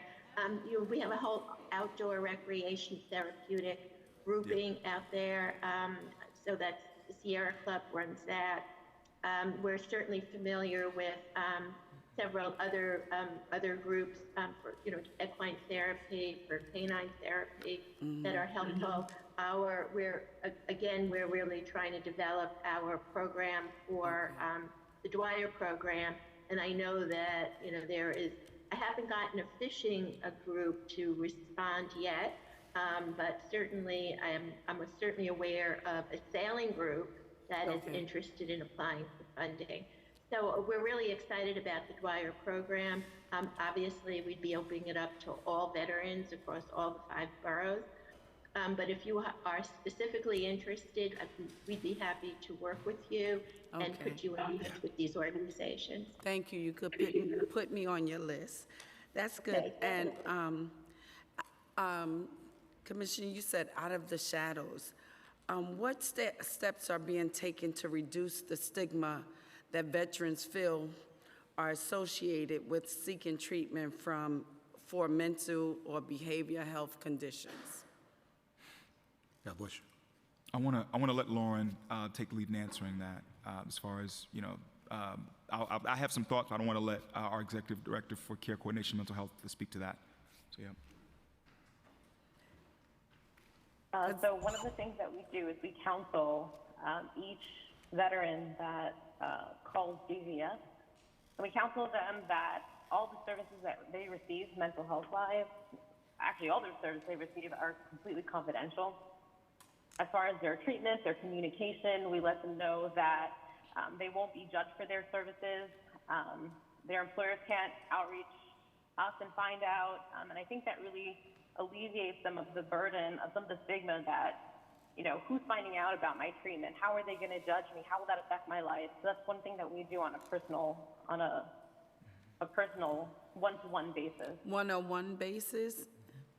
Because some people have a full-time job and may need the services, but then if they go to a mental health veteran, it can jeopardize their job. So I was just saying, what protocol you have that can shield them, that they don't feel it's bad to go to get mental health while you having a full-time job. And so we could talk about that next one. I got something else. And something we also tell people too, I just want to add too that a lot of times it's that I'm worried about my employer taking certain steps against me too on account of being veteran. So for that, we always, we try to counsel people on the city's human rights laws on this stuff, and counsel them on USERRA for folks who worry about employment things. And so a lot of the information is at nyc.gov/vetrights too. As far as that, when we get to that discussion, we say, hey, look, here, know what your rights are. You are protected in these ways, but we have that stuff listed on nyc.gov/vetrights. Madam Councilwoman, sorry. That's important. You say that Yeah, sorry, I just wanted to add in that one of our missions is really to kind of create military cultural competency for institutions to get a better handle and understanding of what it is what it is to be a veteran. And I think that would also help to alleviate some of the pressures and destigmatize what is also going on in the workplace. That's good. And my pet peeve, you say SBS is helping local groups with jobs and different things like that. You know, this is mental health. And the city was supposed to have vendor license for veterans. How is SBS and the Veterans Committee is helping at least about 3% of veterans with their vendor's license, where they're being bullied, where they're being almost stigmatized. If you come on this corner, I hurt you. And this is where some of our veterans are keeping their sanity by having this vendor's license, and the city now, and the police don't care. So what is SBS and the city is doing about that, and the veterans? I'm a part of it.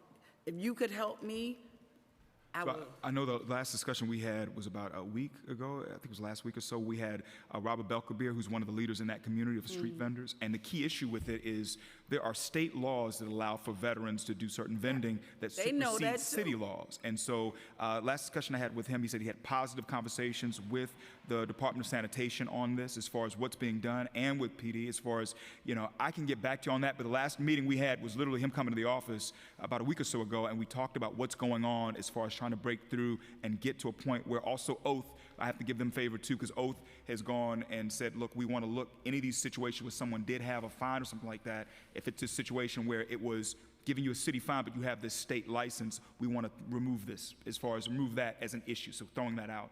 So we'll get back to you on that, but the last update I have on it, which is as of this month, is that things are going in the right direction. Also, we are going to have a separate convening for our veteran street vendors on, I believe it's November 1st, at the municipal building. And so we are, things are moving in the right direction there when it comes to people respecting the state laws for vendors. And I want to give credit to Chair Holden for that, because it was introductions that came from Chair Holden's team that Rob was able to take advantage of.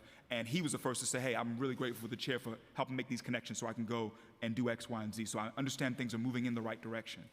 Yes, that's good. Why it seemed like my time went by so quick? Oh. But I want to thank our chair in regards to that. I would love to be at that meeting, because I'm still getting the letters from the street vendors, and it's very sad. They really, that's keeping their sanity, making their own money. but it was really put in place for them, and somehow or another, groups have taken it over. Councilmember And we Mealy, spoke about it. it's always good to see you, and I'm Same. glad you brought that up. You know, a lot of the bills that come forward sometimes forget there's statutory protections for protected classes.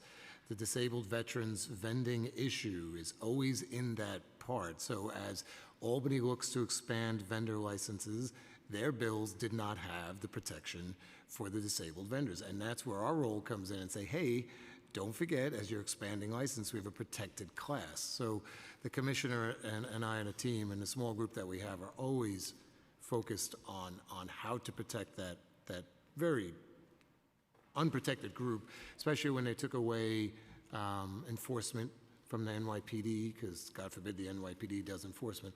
We don't want that. So we had to find other ways to do that. Now sanitation's taken over. So it's a lot of process, and I find the best way to handle it, say we're talking about Times Square, right? Times Square is always a hot issue, or in front of the public libraries or at the parks, is to work with that actual alliance, whether it's the Times Square Alliance, with the local police precinct, with the sanitation that's assigned to that area, bring in the disabled vendors and have the conversation and say, here's Frank, here's Joe, here's Susan, they have licenses, they're here every day, make sure they're protected, they're not pushed out by other unlicensed vendors, and they have the voice to say, here I am, don't miss me. And that's been a tremendous help, but it's always a daily. It's always, and it's very delicate. Very delicate. So I'm looking forward. Appreciate you. Yeah, and we'll get back to you with more response. On a principal level, things are communicating the right way. Has it gotten to the rest of the vendors? That's the question. And that's the kind of stuff we owe you a response on what's going on this. But I know that the sanitation and that oath have both really shown a lot of favor to the situation now that they understand it, so that we pray this won't be something that keeps coming up, that this will be resolved. But please stay in communication with SBS to help these vendor, veteran vendor license to make sure, because some of them are not using it now because they don't want to get hurt. And new vendors are coming up, they're not getting summonses, but soon as a vet come on a corner and they have their license, for somehow or another, they get ran off, and people with no vendor's license at all do not get bothered. So, Chair, and they come into That's me, been I'm an getting issue. scared now. That was an issue in the last council. We're going to. So Our we goal gotta keep it is to revisit that in another hearing and make sure that all the agencies involved respect the veterans and they get certainly the protection with the laws that they rightfully have on the books, and we have to enforce it. So, thank you for bringing that up.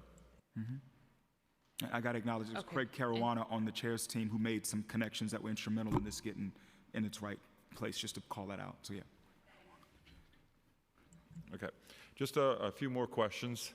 I'm sorry? Oh, Councilmember Nurse has joined us. Do you have any questions? Okay.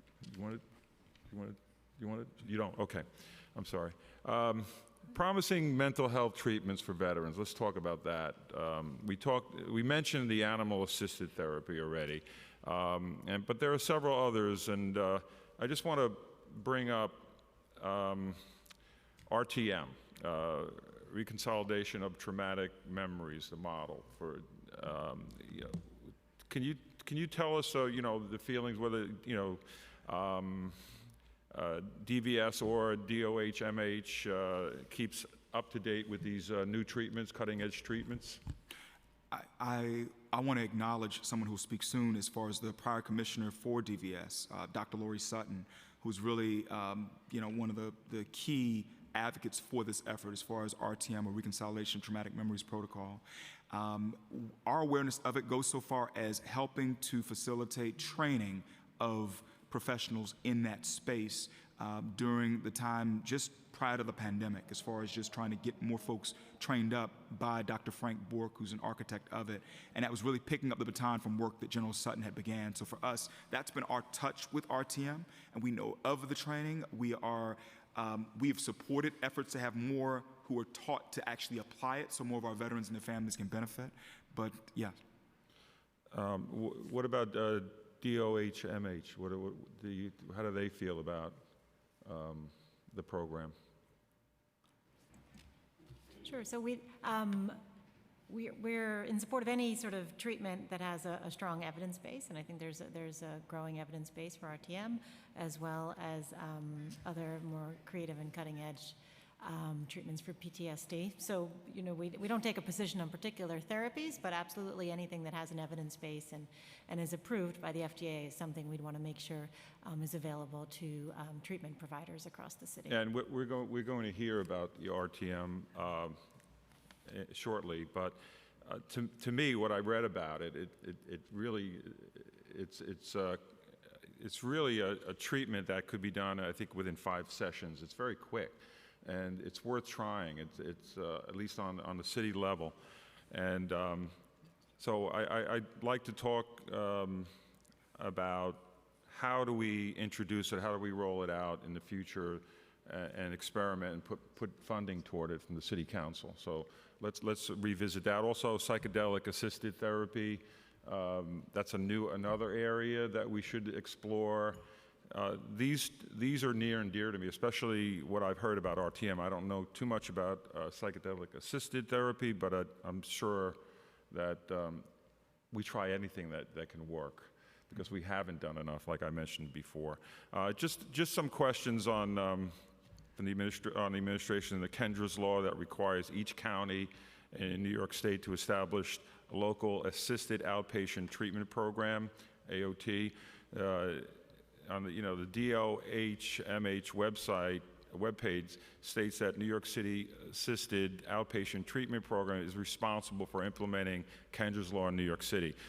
What's the administration's feeling about my bill on reporting? Sure. So we support the bill.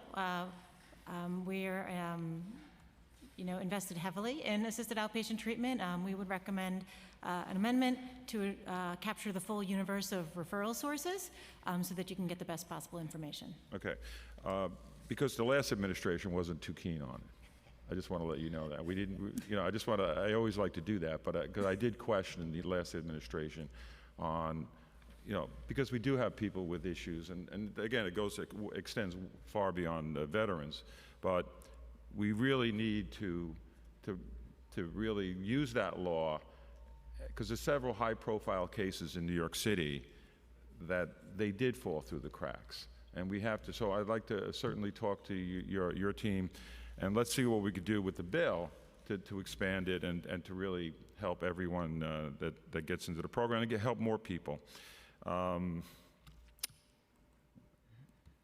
Intro 946. Do you want to mention that one? No, you can go ahead. Oh no, just whether or not the administration's in support of it for Councilmember Hudson's bill. So I can take that one as well. Yeah, I think we support the intent. The health department supports the intent of this bill. Obviously, access to mental health supports and services is vitally important.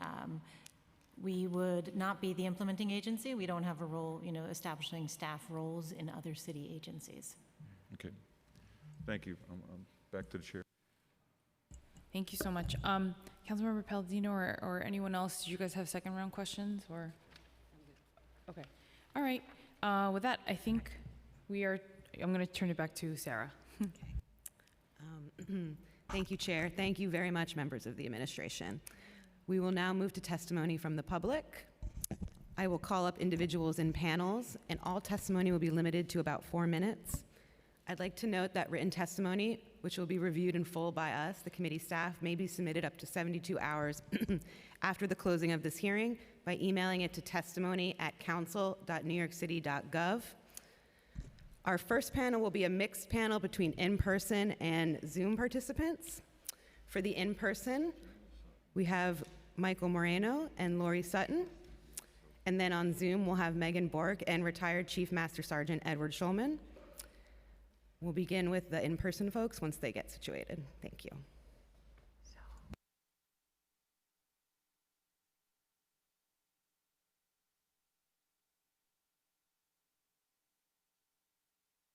Sorry, and just as a commissioner and your team and DOHMH folks leave, thank you so much again for all the information, and definitely look forward to having more conversations, so thank you.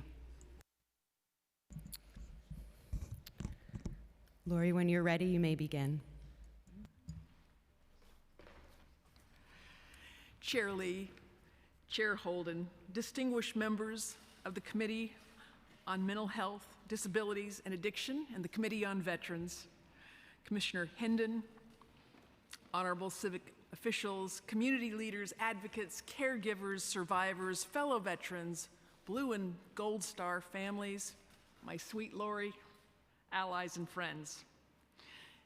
Thank you all for being here and for your leadership and commitment to making New York City a place where there is space and grace for all to live lives of progress, passion, dignity, and respect. Today, I'm honored to lead off in this panel. My testimony will be followed by Dr. Frank Burke, the creator of the RTM protocol, who will be testifying remotely. Ed Schloman, also testifying remotely. He's president of Operation Warrior Shield. Mike Moreno, sitting next to me, my battle buddy in person. Mike and I serve as fellow foundation board members for the Chapter 126 Vietnam Veterans of America here in Manhattan. And I regret to say that our fifth panel member, Dr. Rachel Yehuda, who is one of the most distinguished, preeminent researchers, clinical experts in the field of PTSD, who has recently opened up a center for psychedelic psychotherapy and trauma, as well as her work for years now at the Bronx VA. Her request to testify this morning was denied by the VA. She has, however, agreed to respond to any questions we might have on a follow-up basis. Today we gather to address and act on critical issues affecting the most vulnerable and marginalized New Yorkers, to serve as an active and informed voice for those who are afraid or unable to speak, to illuminate places within of darkness and despair, to boldly break through the blockades of bureaucracy, to advance vanguard values, social innovation, equitable access, community advocacy, scientific knowledge, clinical practice, and relevant outcomes.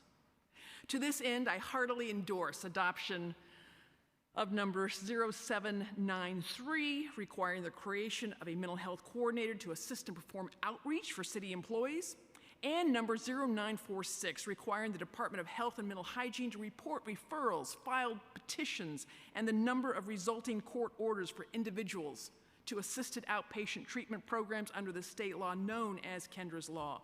It's beyond time to make these changes to New York City local law. I also heartily endorse making November Veterans Appreciation Month. Regarding the topic of today's hearing, advancing breakthrough treatments for PTSD, including psychedelics, this truly is work worth doing. As a retired military psychiatrist, finding ways to address PTSD more effectively is my life's work. Tackling the tide of suffering, despair, addiction, and suicide, and promoting growth, resilience, initiative, and trust. There is no greater privilege. Throughout today's hearing, we will collectively witness the trauma tsunami of suffering upon us. Face the facts, listen to stories of strength, learn of scientific progress, myriad services, and burgeoning programs, and rally around recollections of recovery. Yet important questions remain. Where do we go from here? What can we do? What should we do? What must we do? It's complicated, to be sure, and given the complex web of dynamics characterizing the PTSD industry, it's daunting. But let's simplify with 10 things to know about PTSD and its treatment. Number 10, PTSD is not a military-specific affliction stemming only from the horrors of combat. Assault, motor vehicle accidents, rape, torture, incest, natural disasters are a few of the experiences which render psychological trauma a human experience, an injury which can lead to PTSD. Number 9, PTSD need not result in a life sentence of silence, suffering, and shame. Breakthrough treatments offer real hope, fostering the potential to catalyze post-traumatic growth and resilience with grit, gratitude, and grace. Number 8, PTSD does not occur in isolation.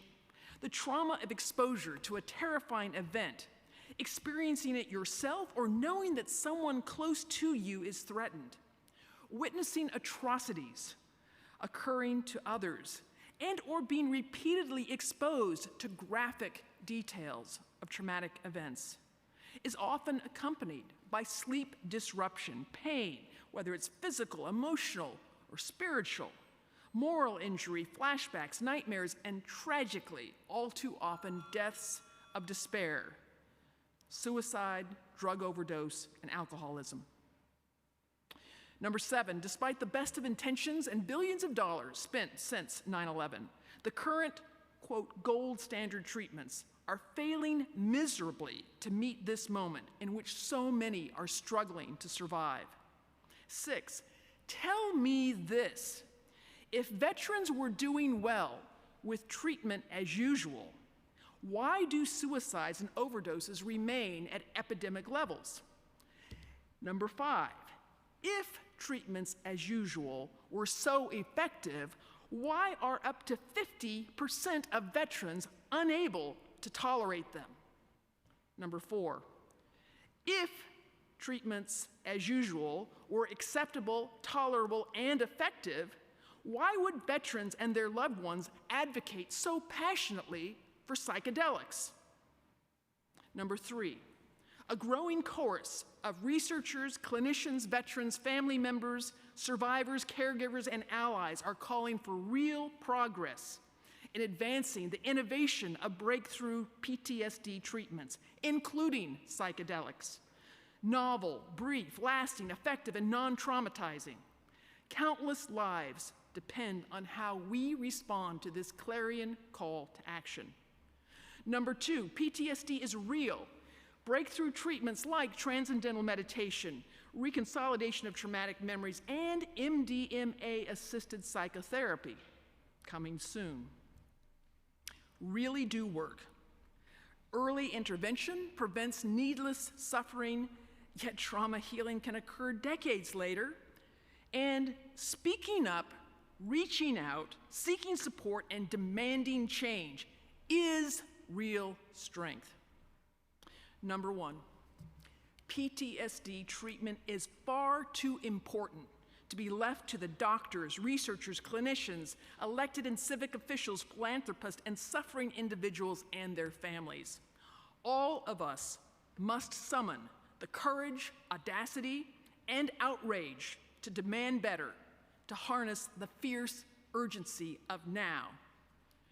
This concludes my formal testimony. I'm honored to engage in an ongoing dialogue today and going forward to address this vital need for bringing breakthrough PTSD treatments to New York City.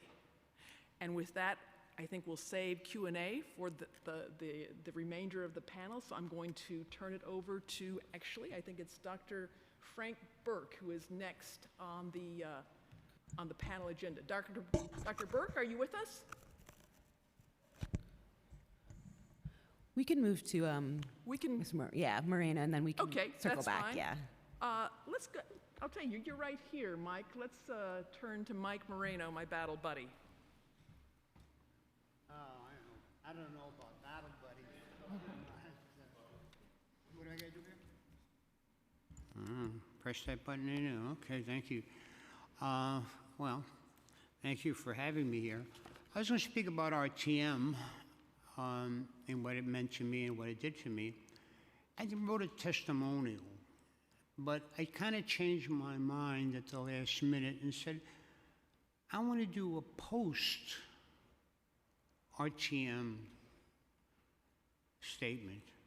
So I'd like to pass out the original so you can read. If you want me to read along, read it, or have me read along with you.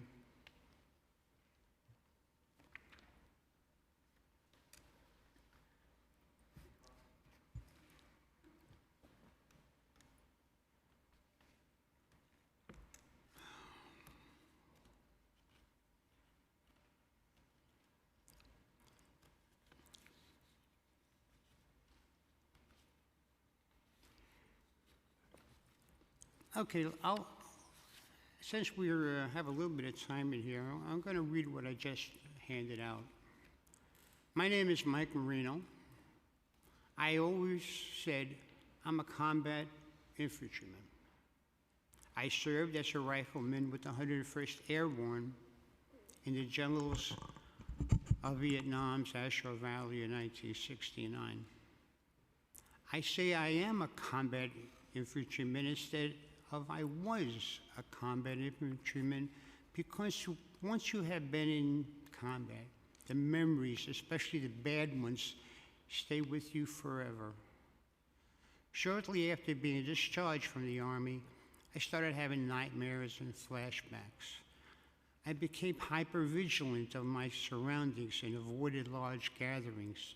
I trusted no one and withdrew socially from my friends and family members. I never discussed my time in Vietnam with anyone. It took over 20 years for me to find out what was causing my life to change so drastically. I had PTSD. For another 20 years, on and off, I had been in PTSD therapy, both with one-on-one counselors and in group sessions. These programs did not work for me.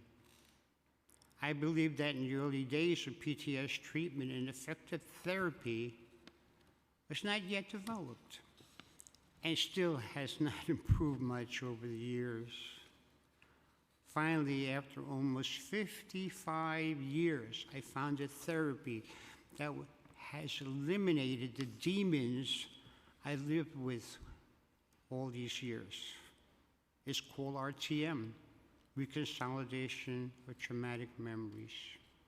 RTM has a 90% documented success rate and can be completed in 5 hours over 3 weekly sessions.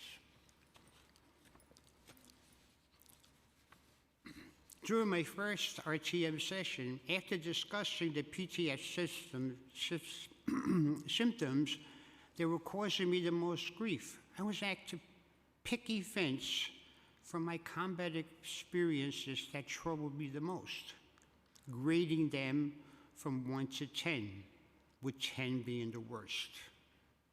I chose an ambush firefight where my good friend was killed and I was wounded.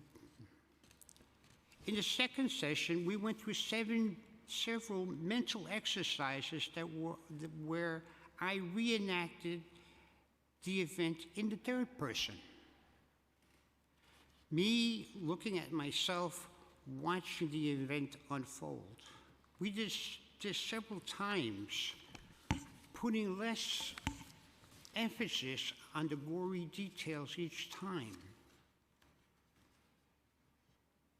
At the end of the session, I teared up. That event went from a 10 to a 3.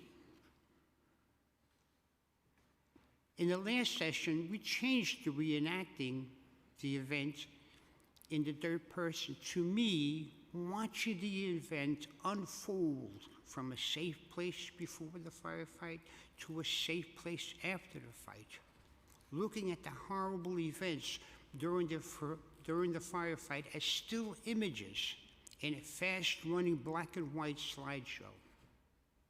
We did this several times, and by the end of the session, the ambush firefight event that was a 10, then a 3, is now a 0.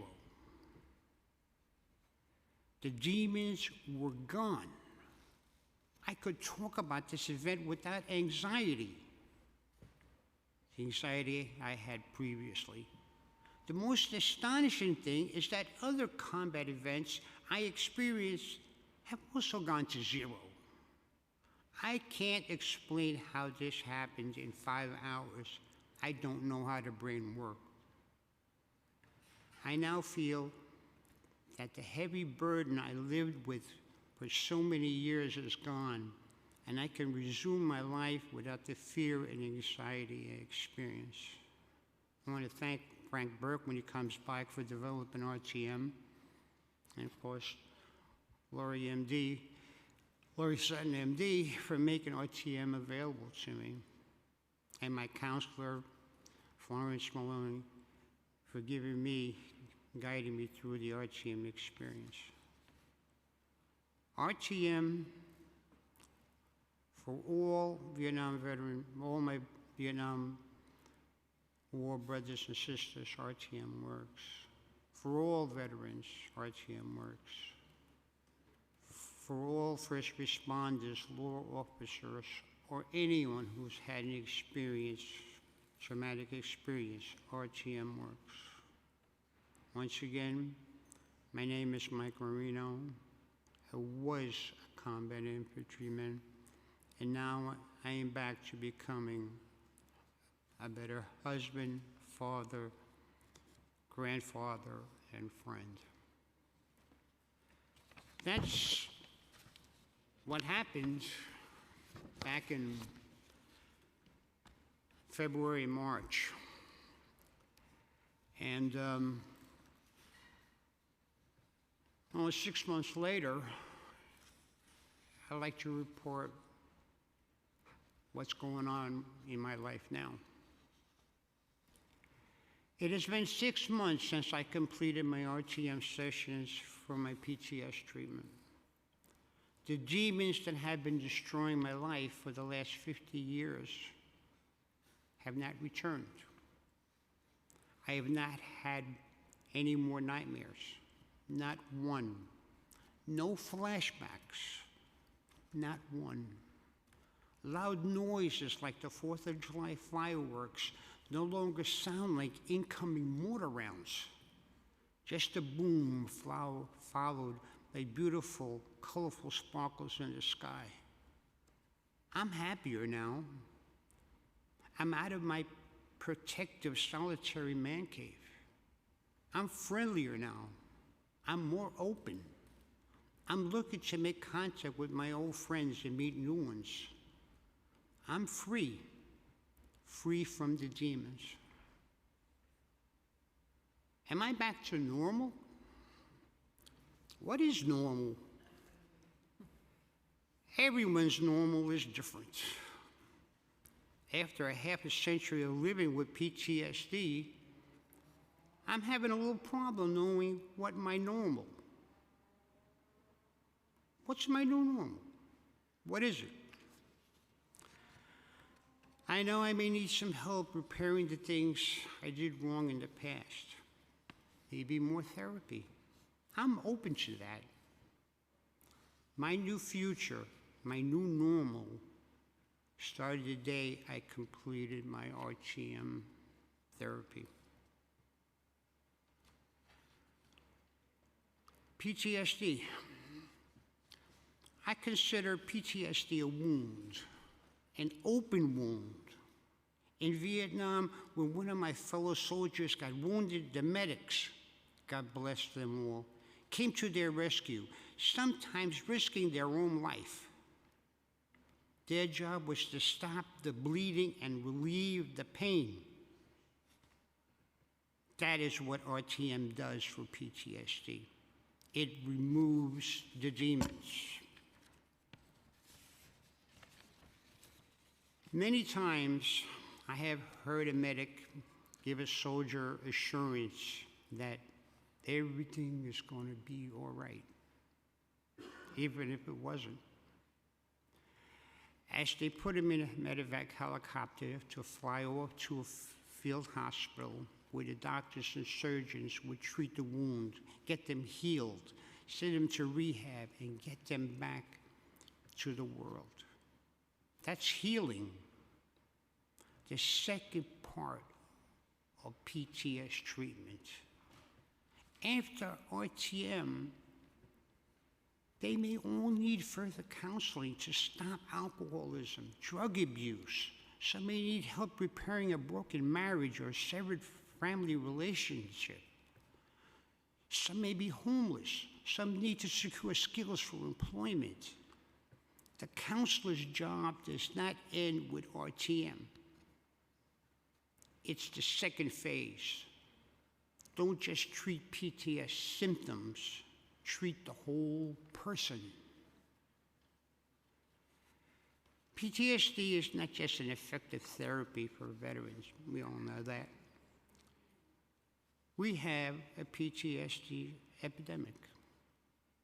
PTSD is prevalent among our first responders. Police officers see death every day. Firefighters risk their lives trying to save lives, sometimes in vain. Paramedics see dying accident victims every day. Hospital workers, from the janitorial staff to the doctors and nurses, have seen death firsthand during the pandemic. Now think of spousal abuse, parental, custodial, or stranger child abuse.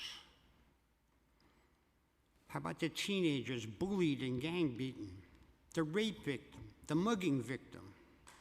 They are all prime candidates for post-traumatic stress. They all have one thing in common. At one time or another, they thought that the demons would go away if they committed suicide.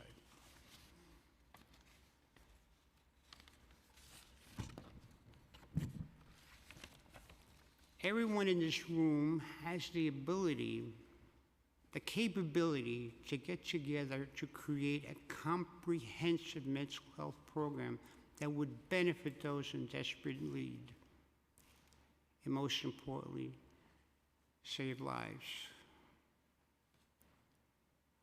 I'm a simple man, and I have a simple solution. I use it as an example, opening up a business, opening up a store. We'll open an RTM store. What do we need? We need a location, office space. It's not a big deal, is it? Then we need our product. What is our product? Our product is counseling. Counselors, we have to hire counselors with RTM training and assign them to that store. Have them go through the RTM protocol and then the follow-up for the other problems, the alcohol, the drug abuse.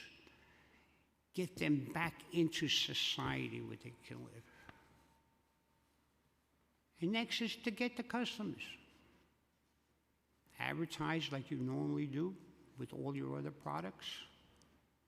I have a better solution. How about an app? How about an app that's on their phone?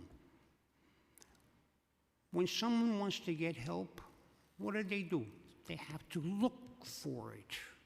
They have to find it. Where do I go? Even if they don't need help, they can't find it. Go to a website, you can get lost over there. You need an application on your phone. And this goes for all the district councils, where when you load the application, you have brief things about what's going on in your things, but you have the ability to do one more thing. You have the ability to reach out to that customer. Instead of them reaching into you, you're reaching out to them. This is going on today. We have a clinic here. We have veterans going over here. We have this in your community. You're reaching out to your audience. And then probably the second most important thing is continuous follow-up. Everyone you see should be contacted periodically. How you doing, Joe? How your family? Have you done this? How did you get a new job? Just to follow up.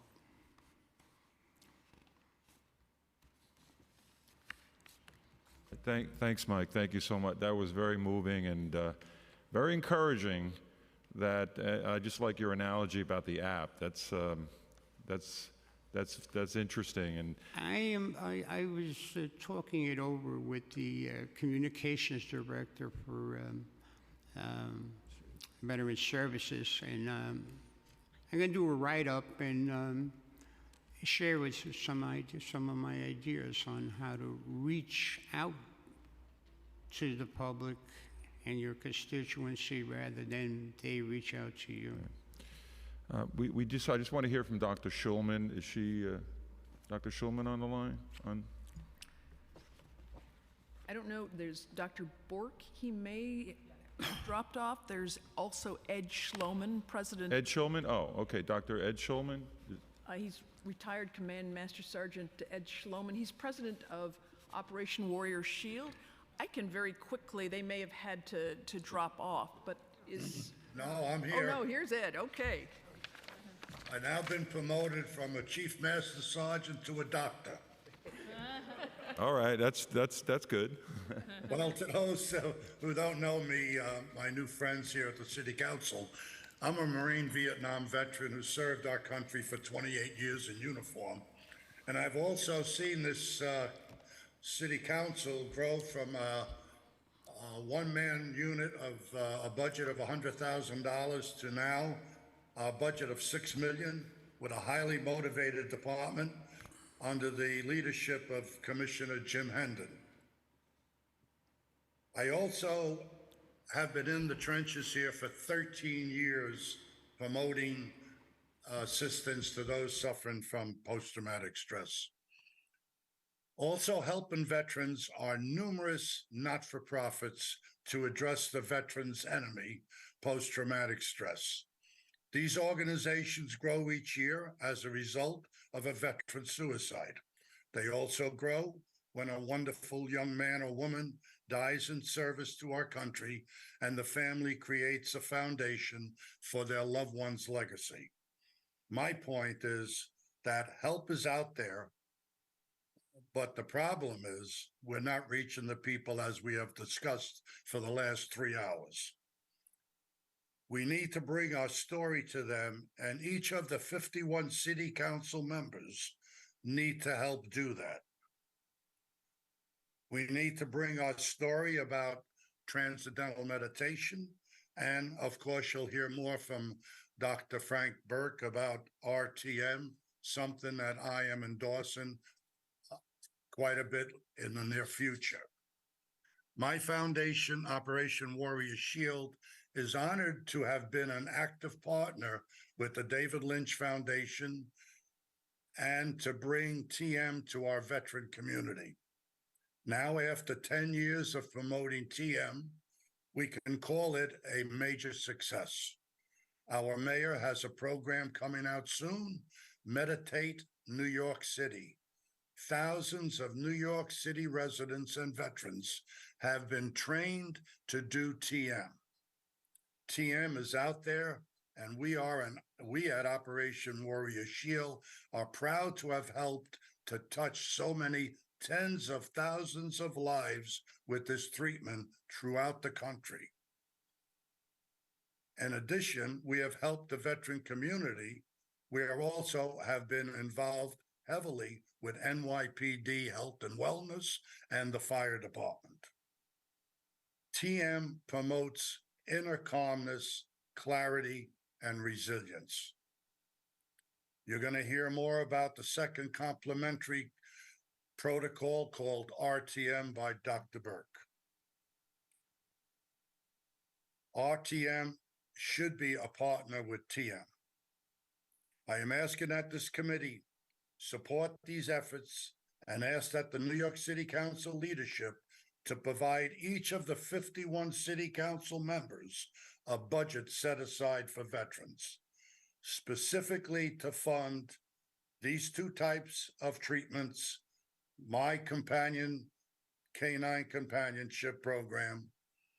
This way, all New York City Council members buy into the solution that could help end and not eliminate PTSD, but being able to live with it. I also hope that all of you can join me here in Brooklyn on October 28th, where we honor Mayor Adams, Commissioner White of NYPD, and two war heroes who served on Delta Force and Special SEAL Team 6 at the El Carib on October 28th And I know Councilmember Holden is coming, and I do hope all of our 51 city council members show up that day and help eliminate PTSD from New York City veterans. Thank you. And I would love to take any questions. Okay, we're gonna actually move to Dr. Burke first, and then we'll do it as a panel for a Q&A. Thank you.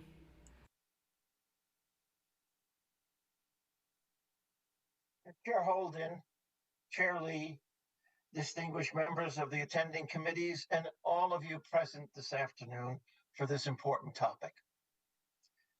I'm Dr. Frank Burke, a previous lecturer at Cornell University and a licensed clinical psychologist who was trained as a research scientist at the Institute of Psychiatry in London, sometime shortly after the dinosaurs ruled the earth. After 9/11, I went down to New York City to help. Over the 11 months post 9/11, I treated 250 survivors from above the 100th floor who had severe PTSD. The protocol that I was using proved extraordinarily clinically effective. After 9/11, like many of the volunteers who were down there walking through the dust and debris, I was diagnosed and treated for stage 4 cancer. 2 years later, I realized I had survived and could return to work. Simply said, with my background as a research psychologist, I knew that the protocol would have to be researched, published in peer-reviewed journals, and brought to recognition as evidentiary medicine in order to be gotten to those with PTSD who needed it. To that end, a group of old-school Vietnam veterans and myself put together a nonprofit corporation that has, after 20 years of hard work, actually brought it to the point where it will very shortly be acknowledged as evidentiary medicine. There are roughly 27,000 veterans with PTSD in New York City, and 15 to 20% of the first responders like firefighters, police officers, EMTs, and correction officers who are going into work every day with PTSD debilitating symptoms. Most of us know some acquaintance, friend, or family member suffering with it. Our nonprofit is now in the process of gearing up to get this breakthrough PTSD treatment disseminated to the hundreds of thousands of people who need it.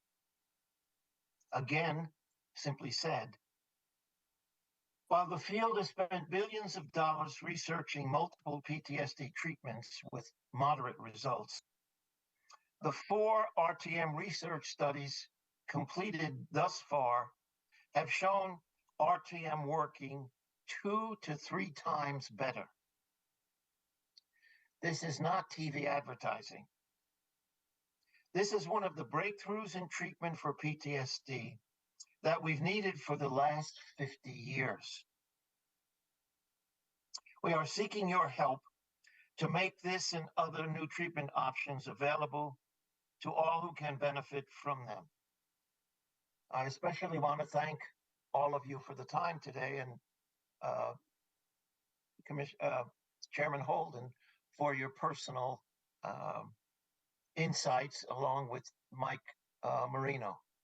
For myself, above my desk here, I've had a sign up there for 10 years that says 22 today, when I know I'm sitting here with a real contribution to making that number smaller.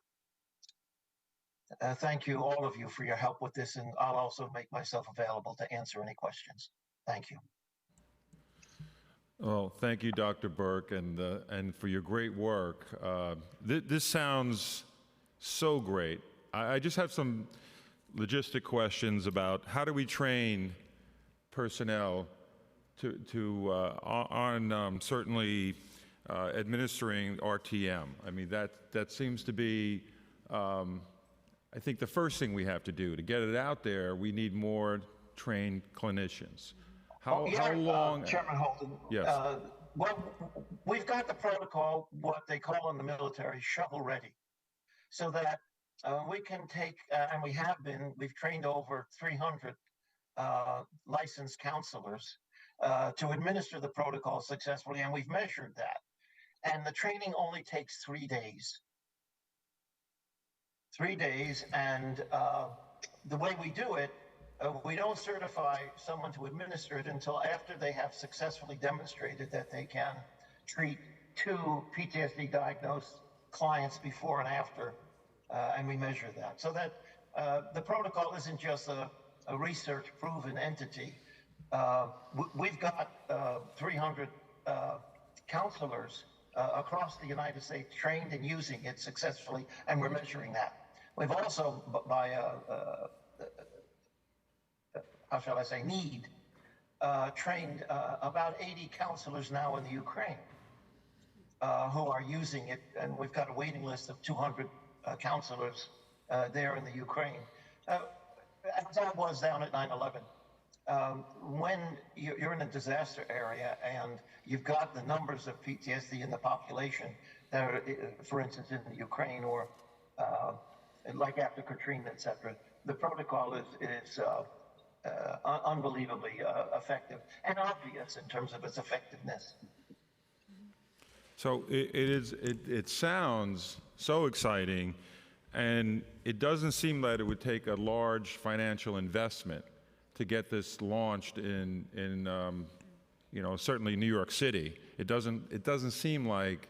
Have you estimated any costs of just the training part of it that we could look at a breakdown? More than that, Chairman Holden, I'll pass the answer to this across to General Sutton, who has put together a complete package of training and measurement of effectiveness over a 3-year period. Laurie, are you available to the phone here? Thank you, Dr. Burke. To yes. a certain point, I think. Ed? I said general, to a certain point, I think at this time. Right. General Sutton.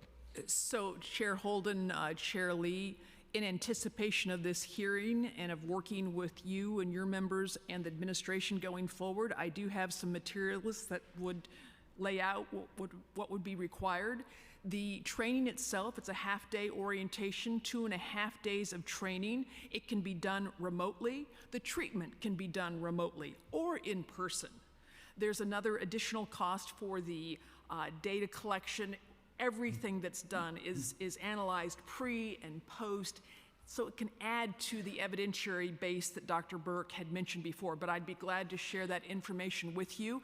I would also say that what Mike has brought up here in terms of a way forward that is right all around us, we can touch it, we can feel it, we can see it, are the vet centers. There are 6 of them in New York City that are funded by our federal tax dollars and present storefront locations where veterans come and get counseling and their family members come, and all we need the VA to do is to show up. I will tell you this, Chair Holden and Chair Lee, I am confident, knowing of the wonderful people who work throughout the VA system tirelessly every day. Secretary McDonough would be appalled if he knew that the preeminent PTSD researcher and clinical expert, Dr. Rachel Yehuda, was blocked from coming to this hearing today to testify on this critical topic. But there is a way forward with or without the VA and the vet centers, but I am confident that once this word gets out to the top levels, and by the way, 2 weeks ago, Chair Holden, Chair Lee, I was informed by the VA that I've been named as vice chair to one of its federal advisory committees, and so I am excited now about the opportunity to bring the needs, the strengths, the opportunities for demonstrating success here in New York City directly to the Secretary of the VA. Well, that's the way in, obviously, here, and that's great news. I just want to, I have a couple of questions for Dr. Burke on how this, how we pivot to, because you heard my story, I think, Dr. Burke, that my father's affliction went to the entire family. And I don't know if it extends PTSD to other generations beyond. Do you have any research on that? And how do we pivot in the training of the individual for somebody that's been in combat versus somebody that's been around a father or a mother that has post-traumatic stress disorder from combat? I think that you're right on the cusp of doing the right thing, or we are, Chairman Holden, in the sense that you have, as your dad, and literally my dad, I'm from Park Slope in Brooklyn, my father and my two uncles, my dad was blown up in B-29s, my uncle was captured in the Battle of the Bulge and came back through German lines, and my Uncle Tony was a sniper in Iwo Jima. They all lived in Park Slope, got me through graduate school and talking to you here. I have all of those same patterns in my life and childhood as you have, Chairman Holden, and so do most of the families that have lived with with veterans with severe PTSD. The first piece that we need to get into play, and will have a rolling effect or let's say it this way, the most needed thing to be done is to get the protocol into the toolbox of counselors, for instance, in New York State, which is comparatively a very inexpensive 3-day training. And with that known and the effects on those people, families will come into recognition for there is real help that does make the kind of effects that you heard Mr. Marino describe. They become better family members, and that whole affected group comes then to look for help. There is no silver bullet for PTSD. As you also heard Mike say, once a person is cured or remitted from PTSD diagnosis and all its symptoms, oftentimes you have to clean up family problems, health problems, drug and alcohol addiction problems, vocational problems.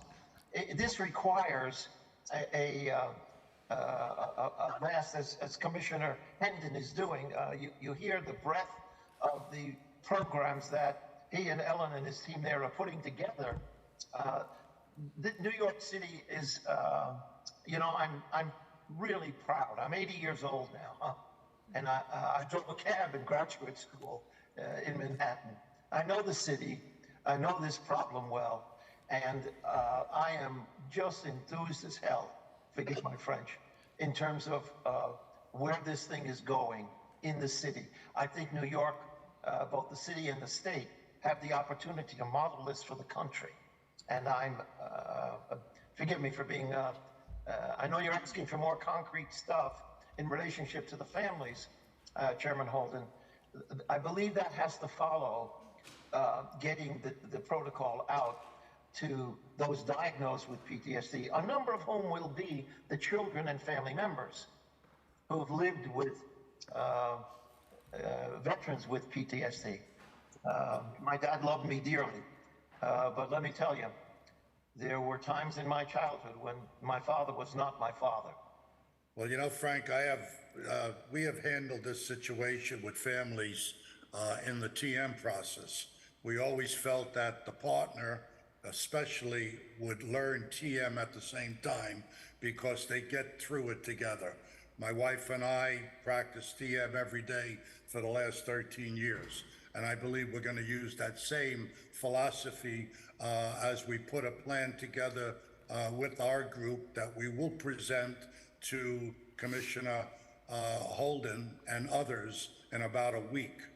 And I think once you see the program, Councilmember Holden, all 51 of your city council members will be fighting to get online to say, I want to put this into my city first. So give us a week or two to present this to you, and you could be the first to launch this. And I bet you that the rest of the country will, just like it was the Department of Veteran Service has been a beacon of hope for the country. Thanks to the start off from Commissioner Sutton when she really brought the DVS to where it is now under the leadership of Commissioner Hendon. You will see the rest of the country doing the same. Thank you, Ed, and thank you, Dr. Burke. And you have any other questions for the panel? But this is such an encouraging hearing, and I'm sure, Ed, and thank you for your investment, by the way, and your foresight on this. But it's very exciting, and if it does half of what I heard today, we're in good shape. Thank you so much. Thank you, everyone. I just had a couple questions just in terms of the administration of it, because I know that, when I was at my nonprofit, formerly I'm a social worker, I started up an Article 31 outpatient clinic, and the reason why we did that in the Korean community is because there are very specific language, cultural barriers of people accessing mental health services and doing the outreach, right? The outreach is always, I think, one of the hardest things in terms of mental health services. But one of the things that actually we found very effective was the mental health first aid training, which was under Thrive, and it was the train-the-trainer model, which I think is why it was so impactful, and they were able to translate it in multiple languages, and it sounds like this is something that could be similar to that, where it would be widespread in terms of the number of people it could reach. And so I just had a question in terms of, is this similar in the sense that it's a peer-to-peer, or does it have to be administered by a specific mental health professional, or is it something that can be done in different sort of levels? Because I think, as we all know, caregivers and caregiver groups are also very impacted, in terms of their mental health status as well. So just wondering if you could speak to that. Yeah. Absolutely. Go ahead, Frank. Real quick, the protocol is a neurological intervention that has been manualized in a fashion that it really needs to be administered the same consistently, and it requires a background in mental health to be able to do it effectively. You've got to follow the client's physiology as you go through it. They have to stay relaxed so that while it only takes 3 days to train a licensed mental health practitioner, and we've trained probably the bulk of the 300 that we've trained here in the States are social workers, licensed social workers. It can't be done peer-to-peer. It needs that administration and the background. This is a tool to go into a therapist's toolbox, where that therapist is also carrying other tools like their training in rapport, transcendental meditation, help with addiction, etc., and then the linkages to social, family tools, housing, etc. The kind of broad spectrum that you see Commissioner Hendon putting together when you listen to all of the programs that they've done. This is one tool, and let me tell you, this is a game changer in terms of the difference in clients after they're relieved of PTSD.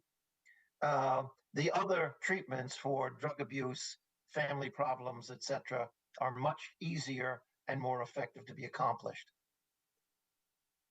Thank you for that. But even still, even if it's not just peers, but if it's amongst the mental health professionals, it still could be very widespread in that sense too. Well, and Chair Lee, there is a well-developed train-the-trainer model. So there are coaches, there are trainers, train-the-trainer programs that Dr. Burke and his team have put together. And so it's a very scalable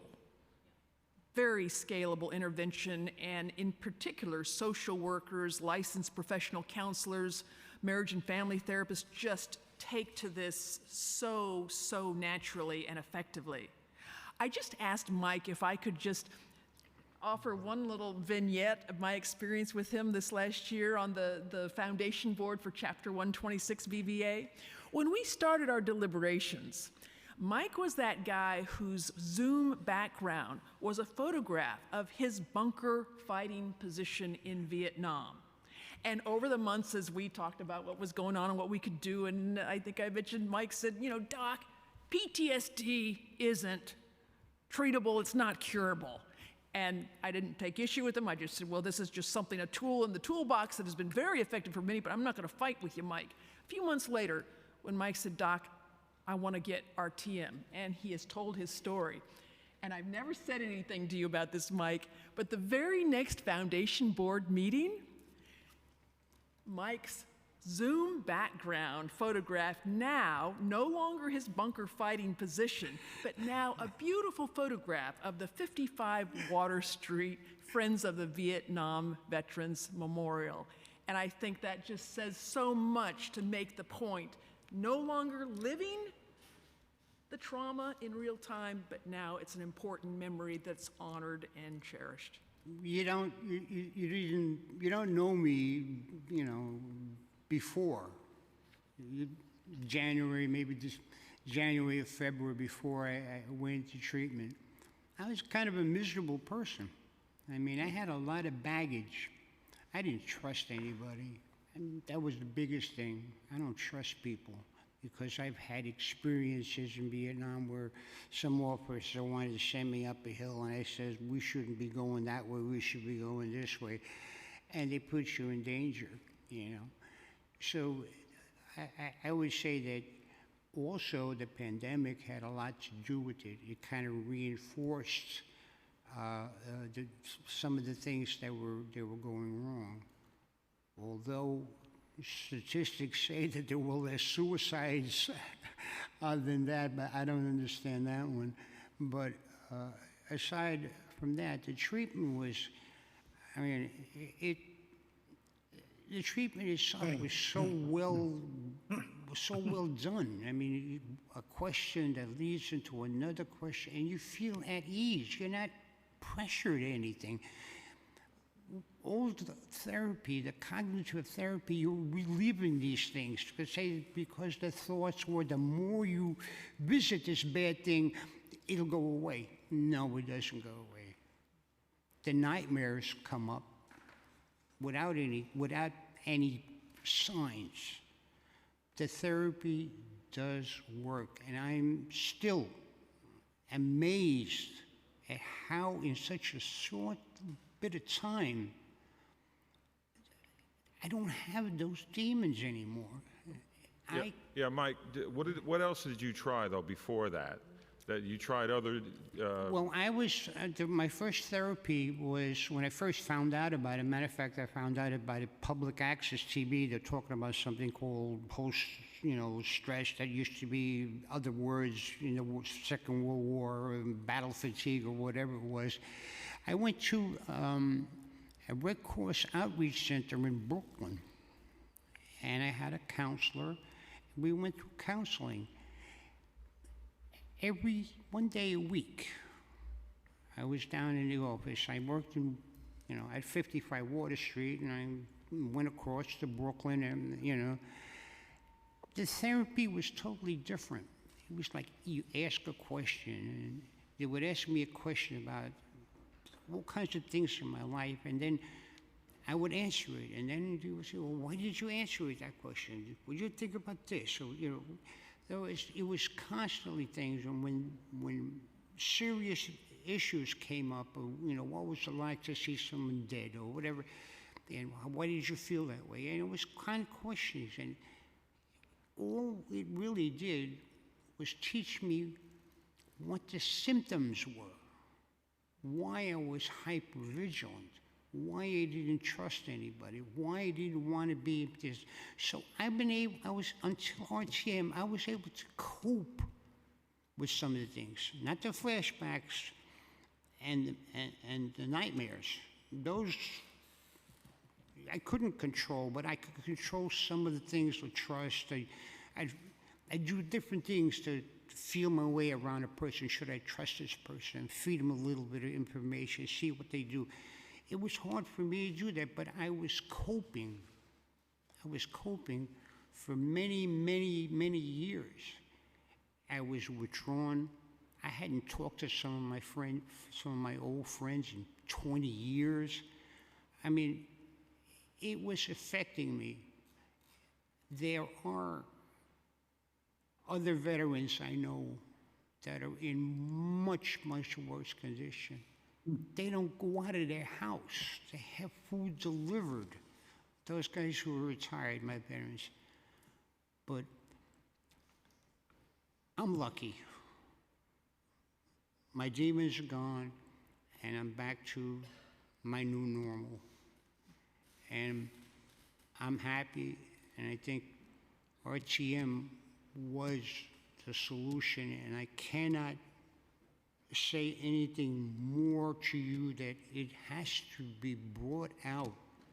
The VA is scared of it.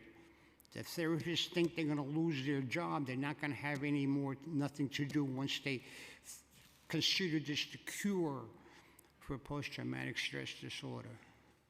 No, it's the beginning. You get rid of the demons, you stop the bleeding, then you treat the wound, the alcoholism, the drug abuse, those problems. You can't go, for me, as a Vietnam vet, you can't go 50 years with PTSD without it having negative effects in your life and your family life, your social life, your job. RTM is a solution. I know. I've been through therapy for 20 years. No effect. They throw a pill at you. I don't want to take no pills. I don't want to have my mind fuzzy. The last time I took a pill, probably about, during this therapy, I took this pill. It took me 3 hours to go from my job at 55 Water Street to my house in Queens on the subway. I got off every stop, and I held on to the posts, and I waited for another train to come in, make sure there were people. It just did something to me, and I said, I'll never take any medication again. And now we have RTM. No meds. No meds at all. Well, again, 5 hours. Thank you, Mike. Thanks so much for your testimony. Thank the panel. Could I just say, please. Thank you very much, all of you. God bless you, everyone. The Vietnam War is very special to a lot of us sitting here. Means a lot. We grew up with it. This silver bullet that you're talking about, how long has it been around? Like, this is working. I mean, I'm listening to you, I'm listening to this gentleman here, and I'm excited, but I'm also skeptical. And I know you guys would expect that, right? Because it's been around, like you say. I mean, we've been suffering with the Vietnam War and its effects for many, many decades now. And I'm sitting before people who are telling me that after all these many, many years of suffering, you went to this program, and I can't wait to see everything that you're going to give us. And I just, pardon my skepticism, but that's the way I am. Go ahead, continue. Actually, Councilmember Palladino, I welcome your skepticism. Right, I'm sure you do. Every one of us should be skeptical about anything. Anything that sounds too good. No, exactly. And so the issue here is that the very institution that has the funds to invest in research has blocked RTM from wider dissemination because they say it doesn't have enough research. Well, that's unconscionable. I will tell you what's interesting is that RTM builds on 50 years of neuroscience research into the process of reconsolidation of traumatic memories. How long has RTM been used? Like, how long are you using this? How many people have did this therapy process? What's your success rate? You know, everybody here is great, and I'm super excited, but again, driving with my foot on the brake.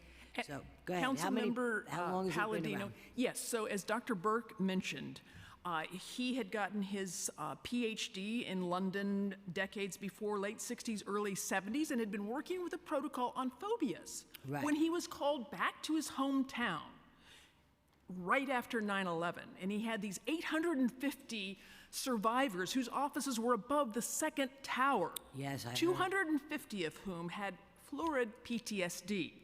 Mind you, no one knew what to do at that point, 22 years ago. Yeah.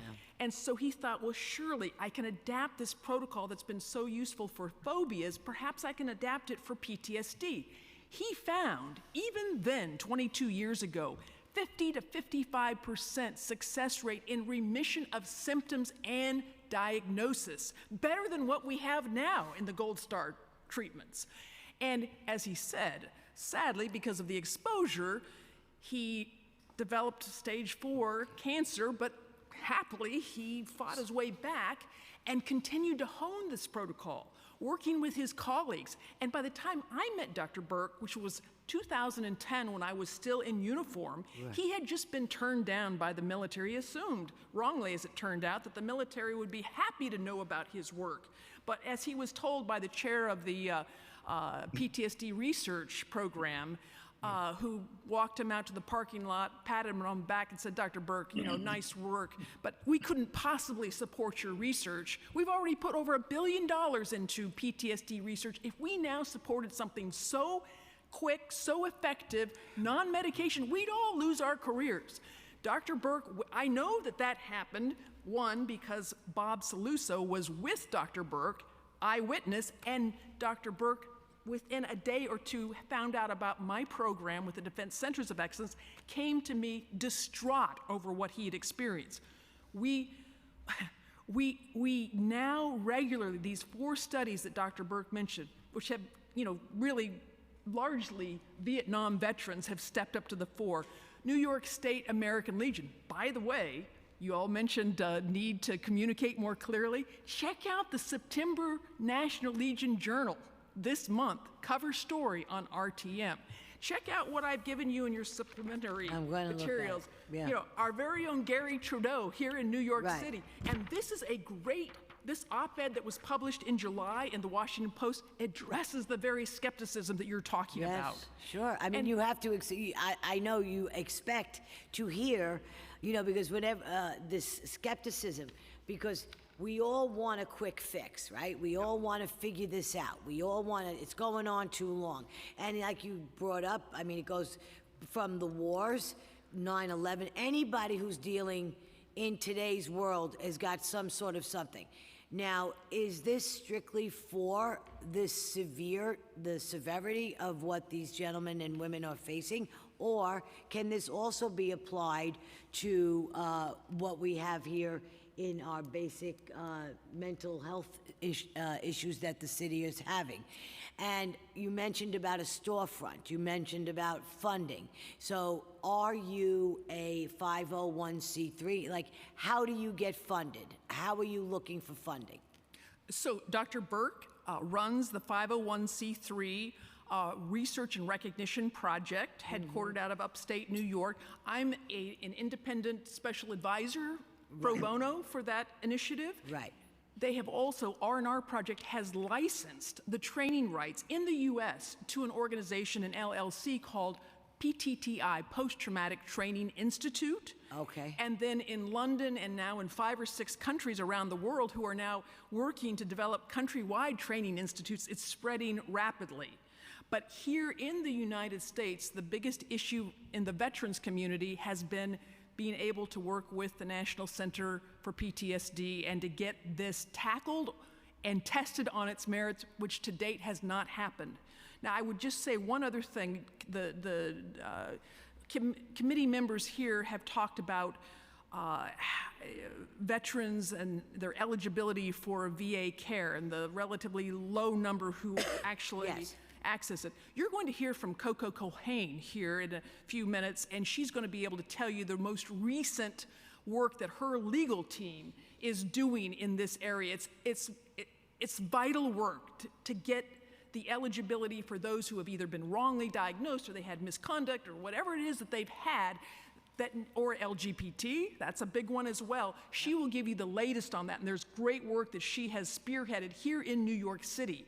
I will say also that in terms of the work with families, caregivers, survivors, you mentioned Tanya Thomas, what a yeoman's job she does throughout this city, and those are also individuals. In fact, I think that Gold Star family members and Blue Star family members should be a protected class in our city. New York City has already led the way in so many ways, and this is why also I just want to applaud your leadership and courage in bringing this hearing, this joint hearing together today. You know, Dr. Burke didn't have a chance to mention this, but we, you know, the New York State legislature several years ago was very supportive.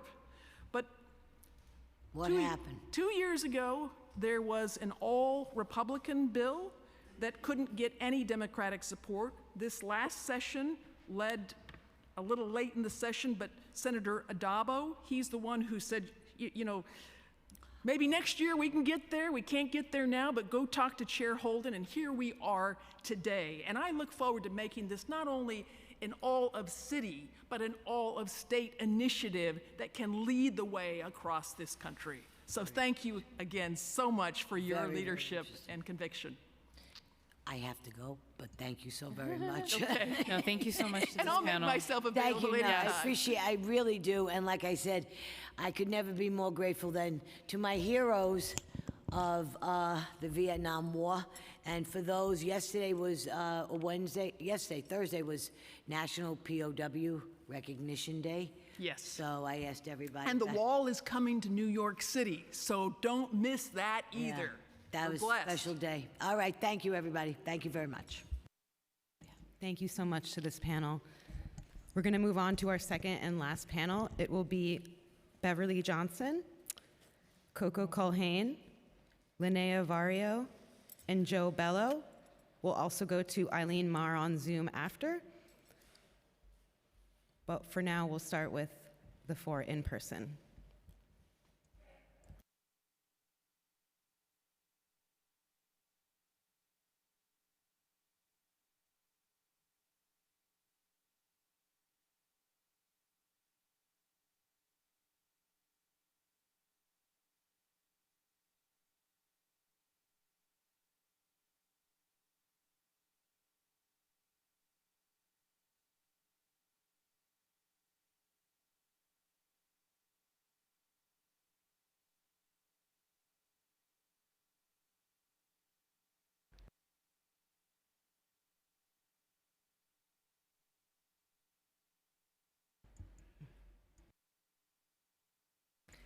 Thank you. Beverly, when you're ready, you may begin.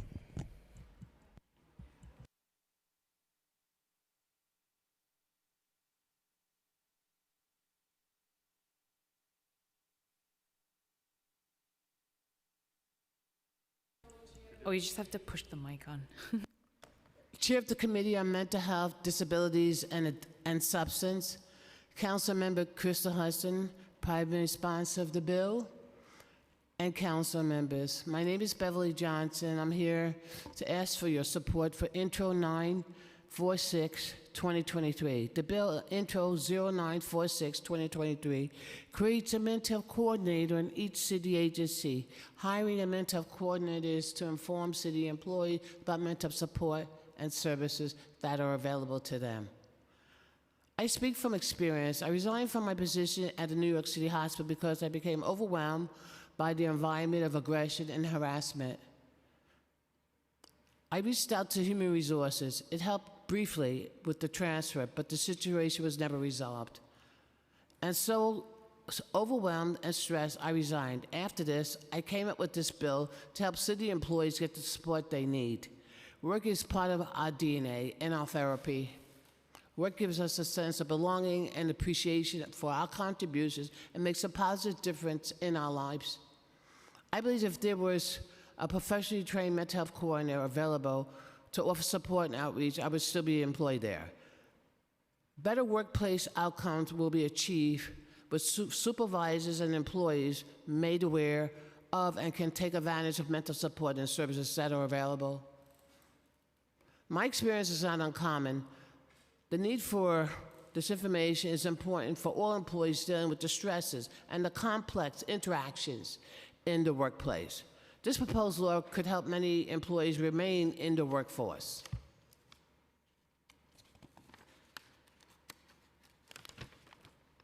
I want to thank everybody for their time and attention to this law, and hopefully it'll be enacted as soon as possible. Remember, your vote will make all the difference. Thank you all again. My name is Beverly Johnson. Thank you.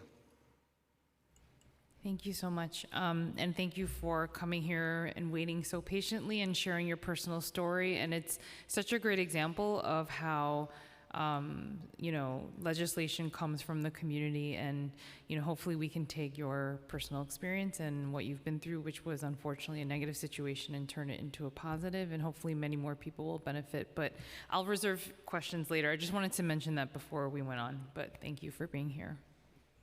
Thank you. You may begin when ready. All right.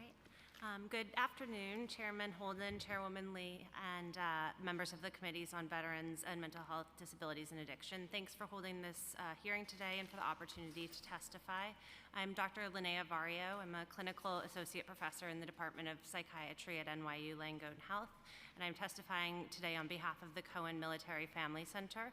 Our center was established just over 10 years ago to fill this well-documented gap that we've discussed today in services available for veterans and their families.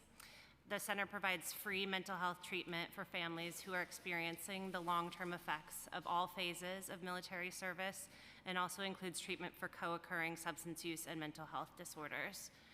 To reach veterans who are ineligible for care elsewhere, or who may be disconnected from mental health services, we've developed strong partnerships with the VA, the Department of Veteran Services, and many other organizations.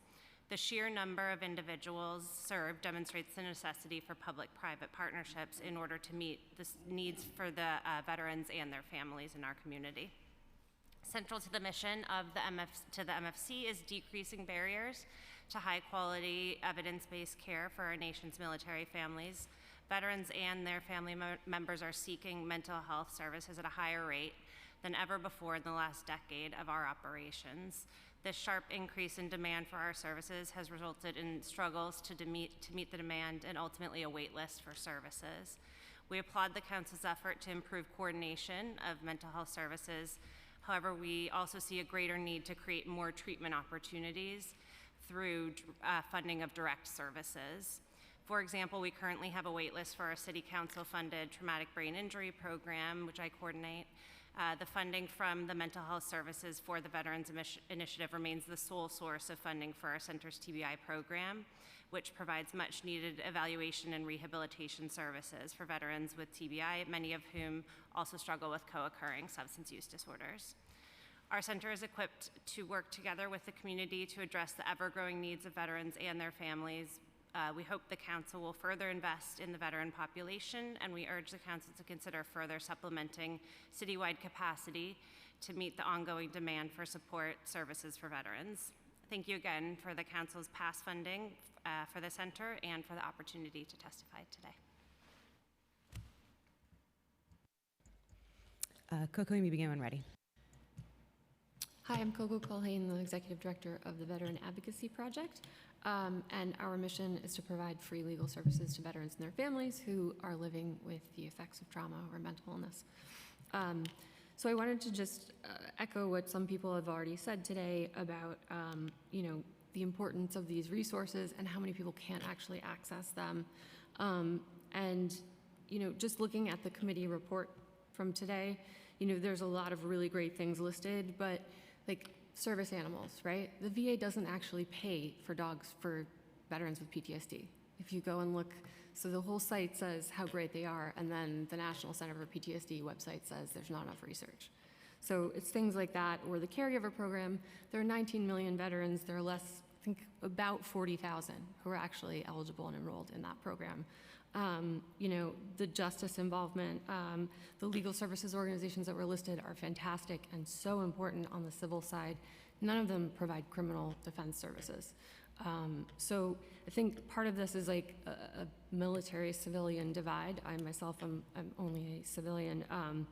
But we hear about resources and we think, great, they're all there. And I think that's why the council funding and DVS funding, it's so important. Programs like NYU, we work with Columbia and Headstrong, they're vital. There are 19 million veterans and only about 13 million actually qualify. And that number doesn't include, like Commissioner Hendon mentioned, someone who had served for 8 years in the National Guard. That person's not even in that 19 million, right? You have to serve 24 continuous months of active duty. You have to have a certain discharge status, et cetera, to legally be considered a veteran. So all of these people, you have 6 million right there, plus people who have served in the Guard and Reserve and not under federal orders. They rely on us, right? Not federal resources, they're relying on the community. And it's so hard to sit and listen to outreach issues because there are so many organizations that have wait lists. We turn away so many veterans every single day, and they're in crisis. And there are a lot of other important needs, but mental health, the legal services, housing obviously comes first. And those, you know, we partner with a legal provider for Jericho and for Services for the Underserved, and we can't even keep up. And that funding, you know, comes from federal dollars. So if there's some way to make these connections, right, to the resources that veterans can't get to.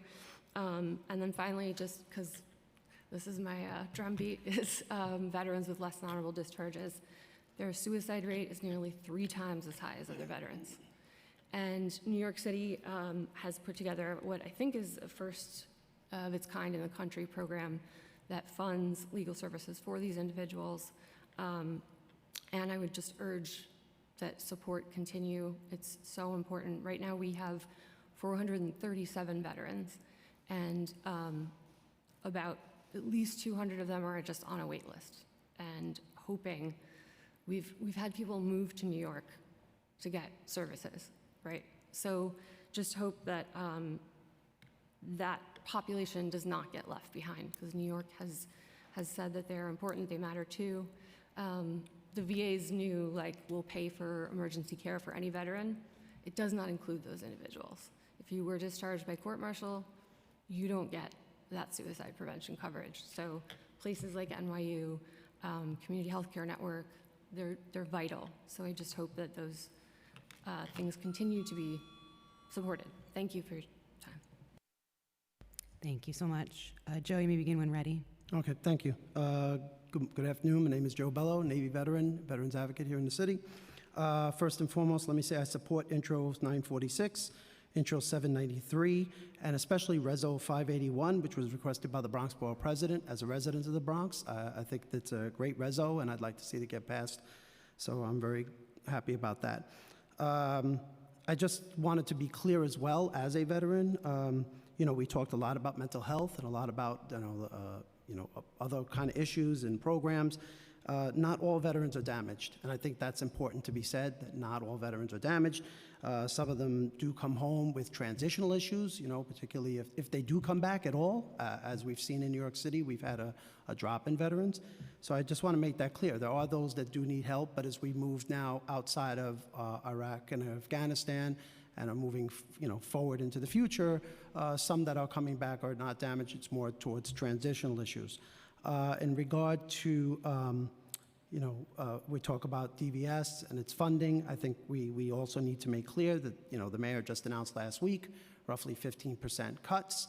We know that the agency had a budget cut in this last FY24 with the number of people that they have in the agency, that they don't have, I should say, and these budget cuts, I think we're getting to the part where we're actually cutting into the bone of the agency. So it really you start to question like what exactly is happening. So like, for example, I was very confused at this hearing because when the commissioner was talking about Ms. DeMello, he kept saying she's the care coordinator, but yet he's consistently said, and we've consistently heard, she's the mental health coordinator. But yet in this hearing, it felt like Ellen Greeley was the mental health coordinator. So there was some confusion about that, and I think that needs to be resolved, particularly when we talk about the Joseph Dwyer program. Looking at the commissioner's testimony, I find myself a little concerned. I did question him and ask him in April of this year, when the funding was going to go out and were they going to follow the Suffolk County protocol, that most 62 counties are using for the Joe Dwyer program, and the commissioner decided he was going to go his own way. So when I'm looking at this for Zumba dancing at the American Legion and rehabilitating an American Legion post, I'm not saying I'm not all for that, but that doesn't really fit in the guidelines of the Joe Dwyer funding. And I'm wondering, okay, so what numbers are we getting from outcomes from that? So I do find myself concerned about that program as well. The other thing that really stood out was the commissioner mentioned here at this hearing, he also mentioned that July up in Syracuse about Mission Vet Check. And, he talked about the numbers. We do know that Mission Vet Check was started as a program during the pandemic. However, when you go to the DVS's website, it says the initiative is currently on pause. So which one is it? Is he still meeting with, New York Cares and these other groups, or is this on pause? And how do veterans who would like a check get that if the program is being said online that it's on pause? So I think that's something that needs to be worked out, through the agency itself. My concern with anything when it comes to the agency and mental health or any kind of program, housing, is the data numbers, the outcomes. We particularly didn't really see much of that. Again, we didn't see it. And last, I'll wrap up with the crisis intervention mapping.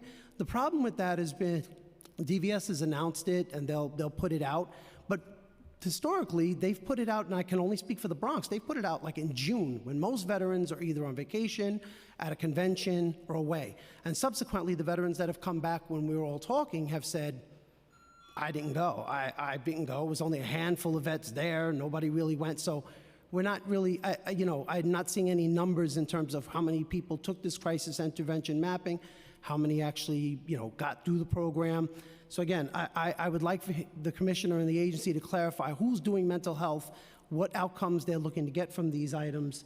And, as we move forward, I think that, again, there's a lot of work to be done. And I think that the last thing I will say is that we do need to also recognize the women veterans that are here.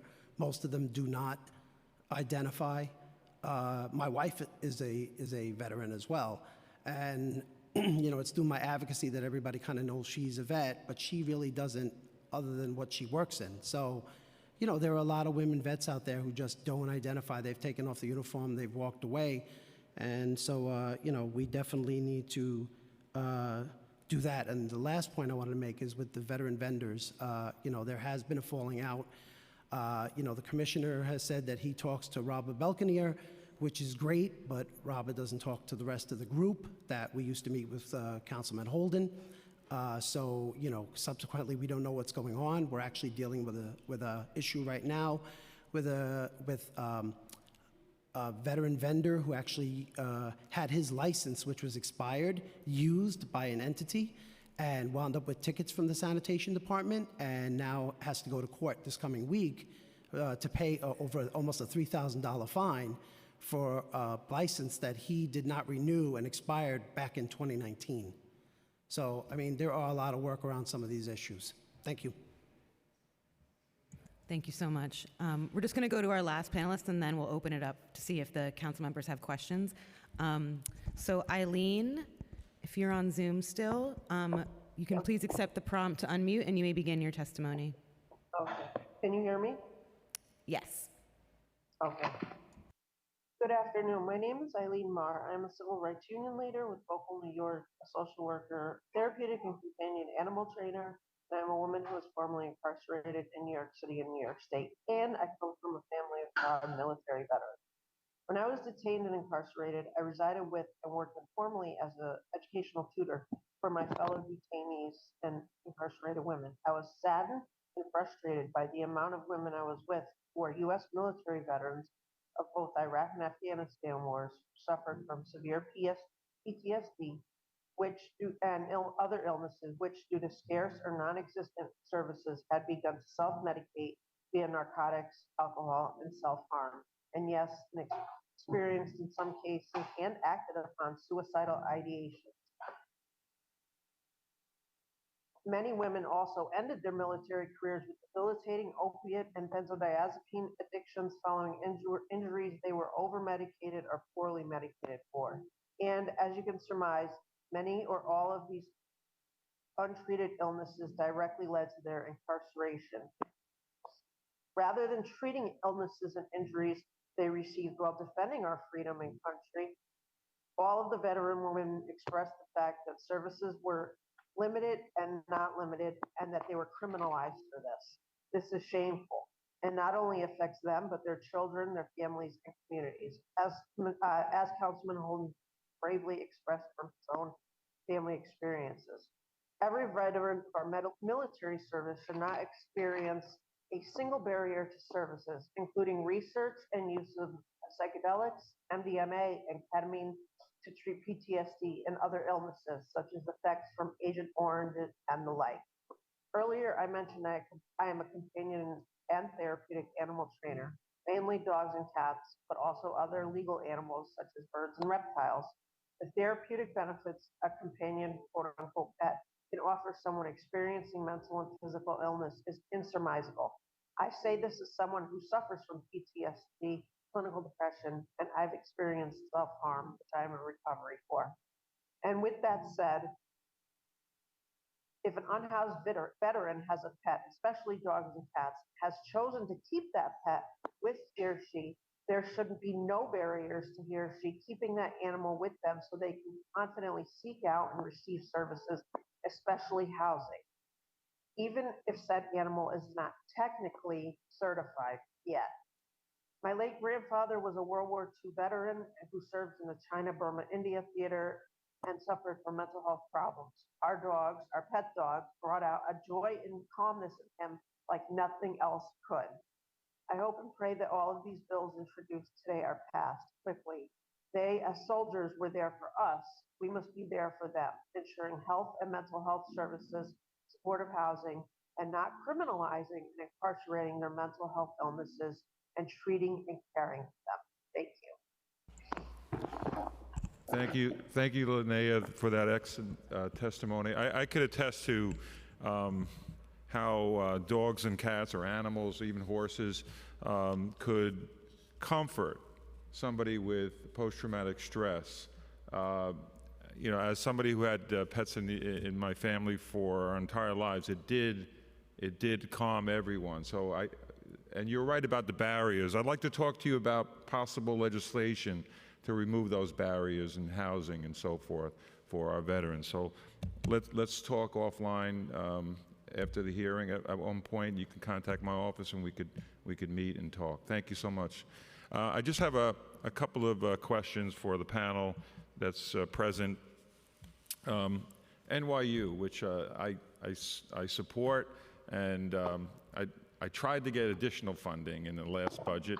I will keep trying. Great. But I believe in that program, and I don't like there's a waiting list. No, again, we shouldn't have a waiting list. But have you looked at, has the NYU looked at RTM as a possible? I was just speaking. Can we mute that? Thank you. I was just speaking with our director. You know, I think it's a newer treatment from our perspective. We have a lot of empirically supported treatments that we are and have been implementing. So that's been really the focus of our treatment. There's a lot of kind of vibrant research going on within NYU, also related to psychedelic-assisted psychotherapy. I think all of these are a little bit, you know, in their nascent stages, and I think for us, we kind of have started to implement programs that have the best. Let my office know if you feel that we'll definitely maybe we could look at, because RTM, I mean, you know, somebody who's, like I said, whose family lived through it. Absolutely. You kind of want to grasp on and just try it. Just let's see if this can work. Sure. Yeah, I mean, I think Because there's- it doesn't sound like it's that much of a big investment in time. Yeah, no, I think anything that can be more abbreviated and, Right. you know, easily, you know, deliverable, I think that we're all seeking that. There's also a kind of a written exposure therapy that is another shorter, like a briefer intervention. So if we, so if we that could we're- set up, if we could set up a meeting just to talk about it, if funding, it may be a proposal or that I could invest, we could invest in, the council could invest in your program. And also I want to talk about eliminating that waiting list. Yes. Because that's, we said this last year. Yes. And then we, you know, I don't know if the waiting list is smaller. I believe it's similar, and Similar, I'm okay, afraid wow. to say it may be even a bit longer. Right. Yeah, I think there are just a lot of people who are really in need Right. of And Coco, I just would like to also meet with you about, because you know where the VA kind of falls short. And we need to address that, whether, again, we could address it from this committee, or we could draft legislation or fund areas that you think we should fund. So because you're kind of the expert on the whole program. And if, can you tell us where the, like, number one problem with the VA in outreach? I have no idea what happens, because when my dad was alive, we did get things from the VA, but since he passed, you know, years ago, I've lost track of that. Like, how do they communicate with the veterans? So, do you want, sorry. Yeah, I mean, I do want to just mention, I mean, the commissioner has said that he is now getting lists from the Department of Defense for veterans, for active duty service members who are getting out. So I think that's one way that they're trying to engage. No, but I'm talking about veterans. the VA. How do they do outreach? You know, other than, you know, we have DVS, but the Well, VA. they have outreach coordinators. In fact, they just hired, at the Bronx VA, they just hired an outreach coordinator who they are responsible for their catchment area. So like, let's say for the Bronx VA, they're responsible for the Bronx, Westchester, and parts of No, but Rockland. I'm saying, how, the VA, do they send letters to veterans? Is it a regular mailing with updated programs on how to, you know, do they do that? Yes. I mean, I think I'm not an expert on this outreach, right? I was just saying I was frustrated because I know that programs like housing programs and legal and mental health are all of wait lists. So I'm not, if anything, what I see is veterans getting mail and then going to the VA and they're like, no, sorry, we can't help you. That's sort of the side of it, you know, that I'm on. And also seeing there's a really serious crisis in New York State in terms of VA claims. Like, people are waiting a year to get help. It's just, Joe, what have you experienced on that? Because you're a veteran and you obviously get outreach. They contact you, and have you tested it out? Have you looked at some of the programs? Well, I've tested out a few programs. Like, I will say I tested out the NYC Get Covered program that the vets are running. And actually, that was pretty smooth. I texted it. It texted me back and set up a thing. And then when I didn't respond, an individual called me within 3 days. So I think that works out pretty well. Right. In terms of outreach, I think Coco hit it pretty much right. Like, first contact is usually, like, if it's not DVS, it's usually an elected official or a community board, and then they're usually going to the VA. And I think it all depends on experience and, you know, if they're being treated right. I know the VA is trying to move on that. I do know that the undersecretary has visited the city just recently, last month. So they are trying to correct some of those things. There's still gaps there, but I would say they're getting a bit better. That's some good news. Yeah, Commissioner, you want to come up? You got to come up, Commissioner. Sorry. And I want to thank the Commissioner for one of the few commissioners in the city of New York that stays for the entire hearing, but thank you. This is the word. To distinguish between outreach and marketing, as far as a lack of investment in marketing, which is really needed to truly get the word out. And for outreach, we have more information on the veterans in this city than the VA. So that's another agreement that we've also cut with Vision 2, so that we're sharing our information with them too, so they can be able to have a better handle on who is in the Bronx as far as the Bronx VA, who is in the other boroughs for the Harbor Health System. So just want to kind of put that out there where we're trying to you don't really have the budget, though, to really do the outreach that it probably is needed to fill in the gaps of the VA, right? I mean, you're not going to say no, but, right? I'll say no. All right, thank you. Back to you, Chair.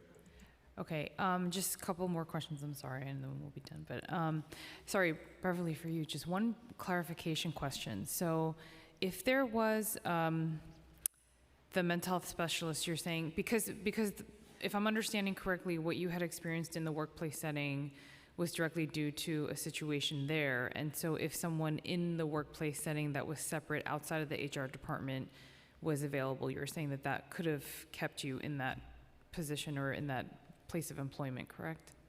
Okay. Oh. That's correct. Okay, and was that offered to you at all when did you go to HR about that issue, talking about the situation, and was it addressed, or? That wasn't available. You know, you have civil liberties, you have EEO, you have EAP, you have employment lawyer, you have disgruntled, people, postal people. So those are the only options. But if you don't have any information at all, where do you go? What happens to you? Right. And most people are in camaraderie and cahoots, and you want somebody that's totally impartial. Right. And people that are in HR could be trained, so funding shouldn't be, a big issue, because what are they doing? They're not hiring every day. So those people could be trained, retrained or trained. Yeah. No, I think it's an important point, and that's why I wanted to bring that up, because I think in the language of the bill, we just have to make sure it's something that's separate and apart. Because mental health is very important. It's going into everything. Even the president said mental health should be conjoined with physical health. It's an important thing. I mean, anybody could snap. Anybody could be overwhelmed and stressed out, and all of these things could happen. I mean, you get these chromosomes from your ancestors. so anything is possible with people. I mean, one day, and you would think the least person, that they may be the first one in line trying to get under the umbrella to get whatever they can get to help themselves.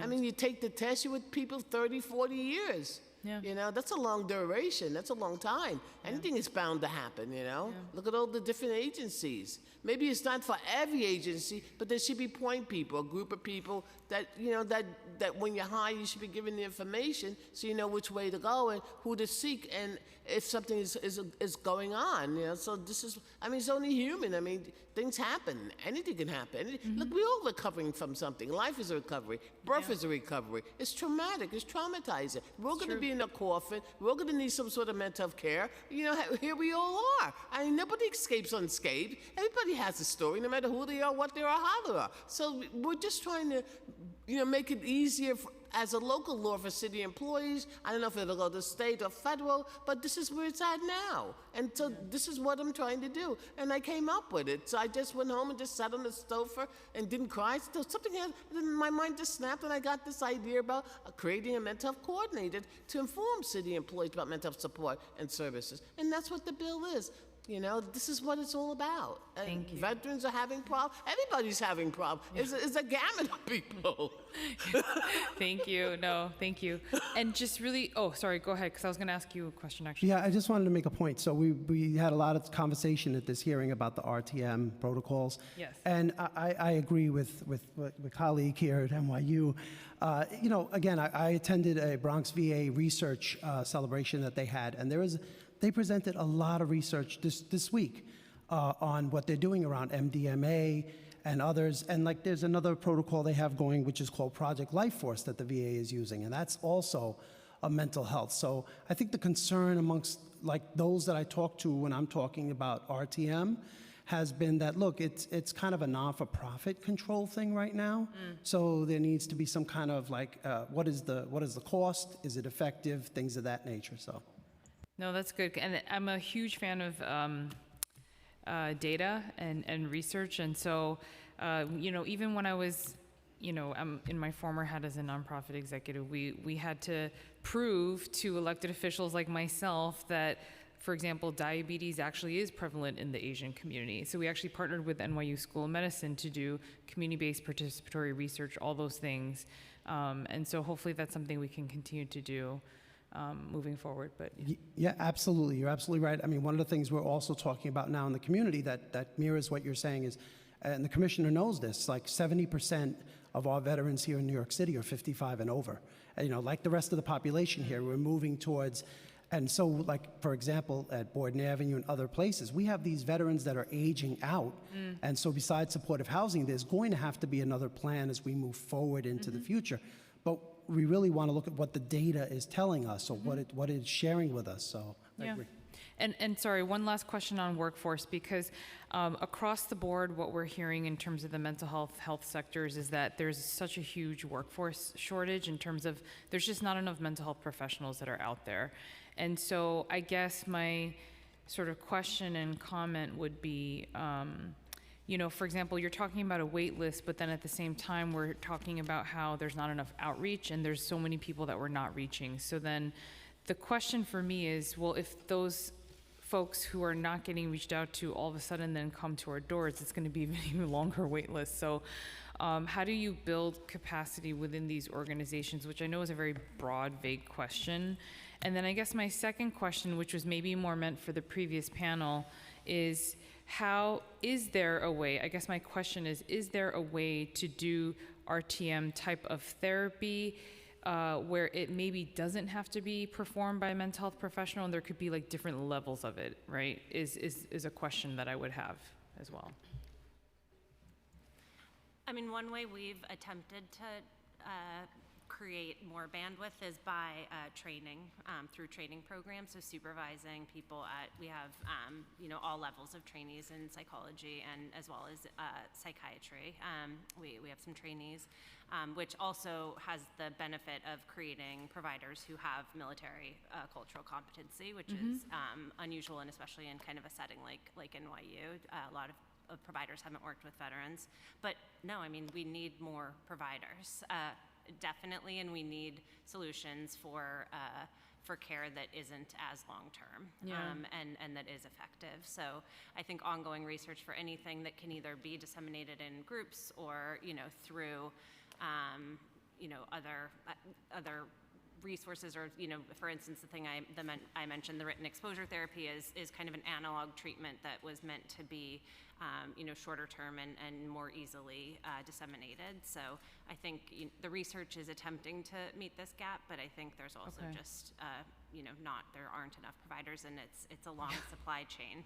Yeah, no, and I think to that model, I mean, just because you know, one of the issues we had, or because I'm always trying to think outside the box, right? And so, you know, on the health side of things, we use community health workers, which has proven to be super effective and impactful, especially when you're talking about different communities with different cultural language needs, different foods, the way they eat. And so I always wonder with mental health, is there a way to do it where, like you said, like for those that maybe are not as severe or do not have as severe of conditions, you know, is there a way to do that with more of a community health worker type model versus someone who needs an actual mental health professional? So.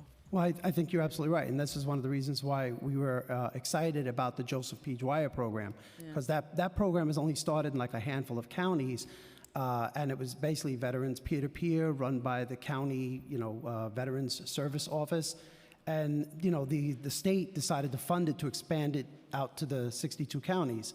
So you know, that is just one way where it doesn't break the whole thing, and certainly the severity of the PTSD in the individual, but it is one way on a micro level, let's say, for veterans who have shared experiences to come together and like not only talk, but to engage in activities as well.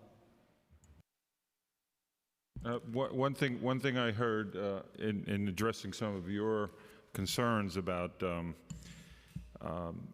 clinicians working, or I did hear on the RTM that it possibly could be done remotely, you know, let's say on Zoom or some other technology that could reach more people. So it's worth it, and it doesn't seem to be like to me, it didn't seem like a big investment in training nor in the treatment. So that's what you know, certain things that I picked up on is let's try these programs. Let's just see what happens. And if we could reach more veterans by doing it remotely rather than them traveling in, you know, across the boroughs, and we can get to them somehow with technology. I will say our treatments have been shown to be as effective remotely. You know, obviously we pivoted to that almost entirely during the pandemic, but we we had been seeing patients via telemedicine in 2017, since 2017.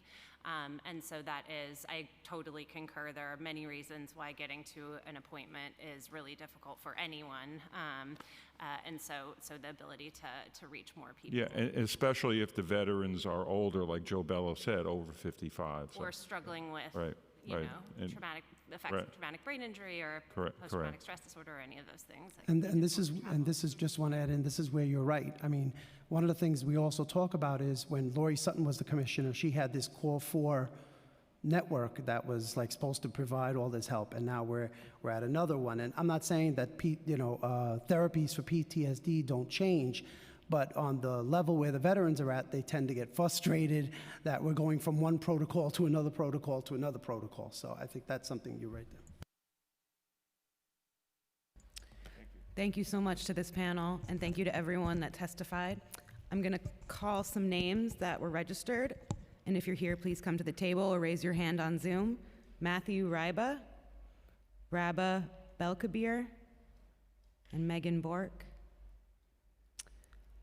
And if there's anyone present in the room or on Zoom that hasn't had the opportunity to testify, please raise your hand. No one on Zoom? All right. Seeing no one else, I'd like to finally note that written testimony, which will be reviewed in full by committee staff, may be submitted to the record up to 72 hours after the close of this hearing by emailing it to testimony@council.nyc.gov. Chair Lee, we've concluded public testimony for this hearing. No. Okay, great. Thank you so much, and that concludes the hearing. Thank you.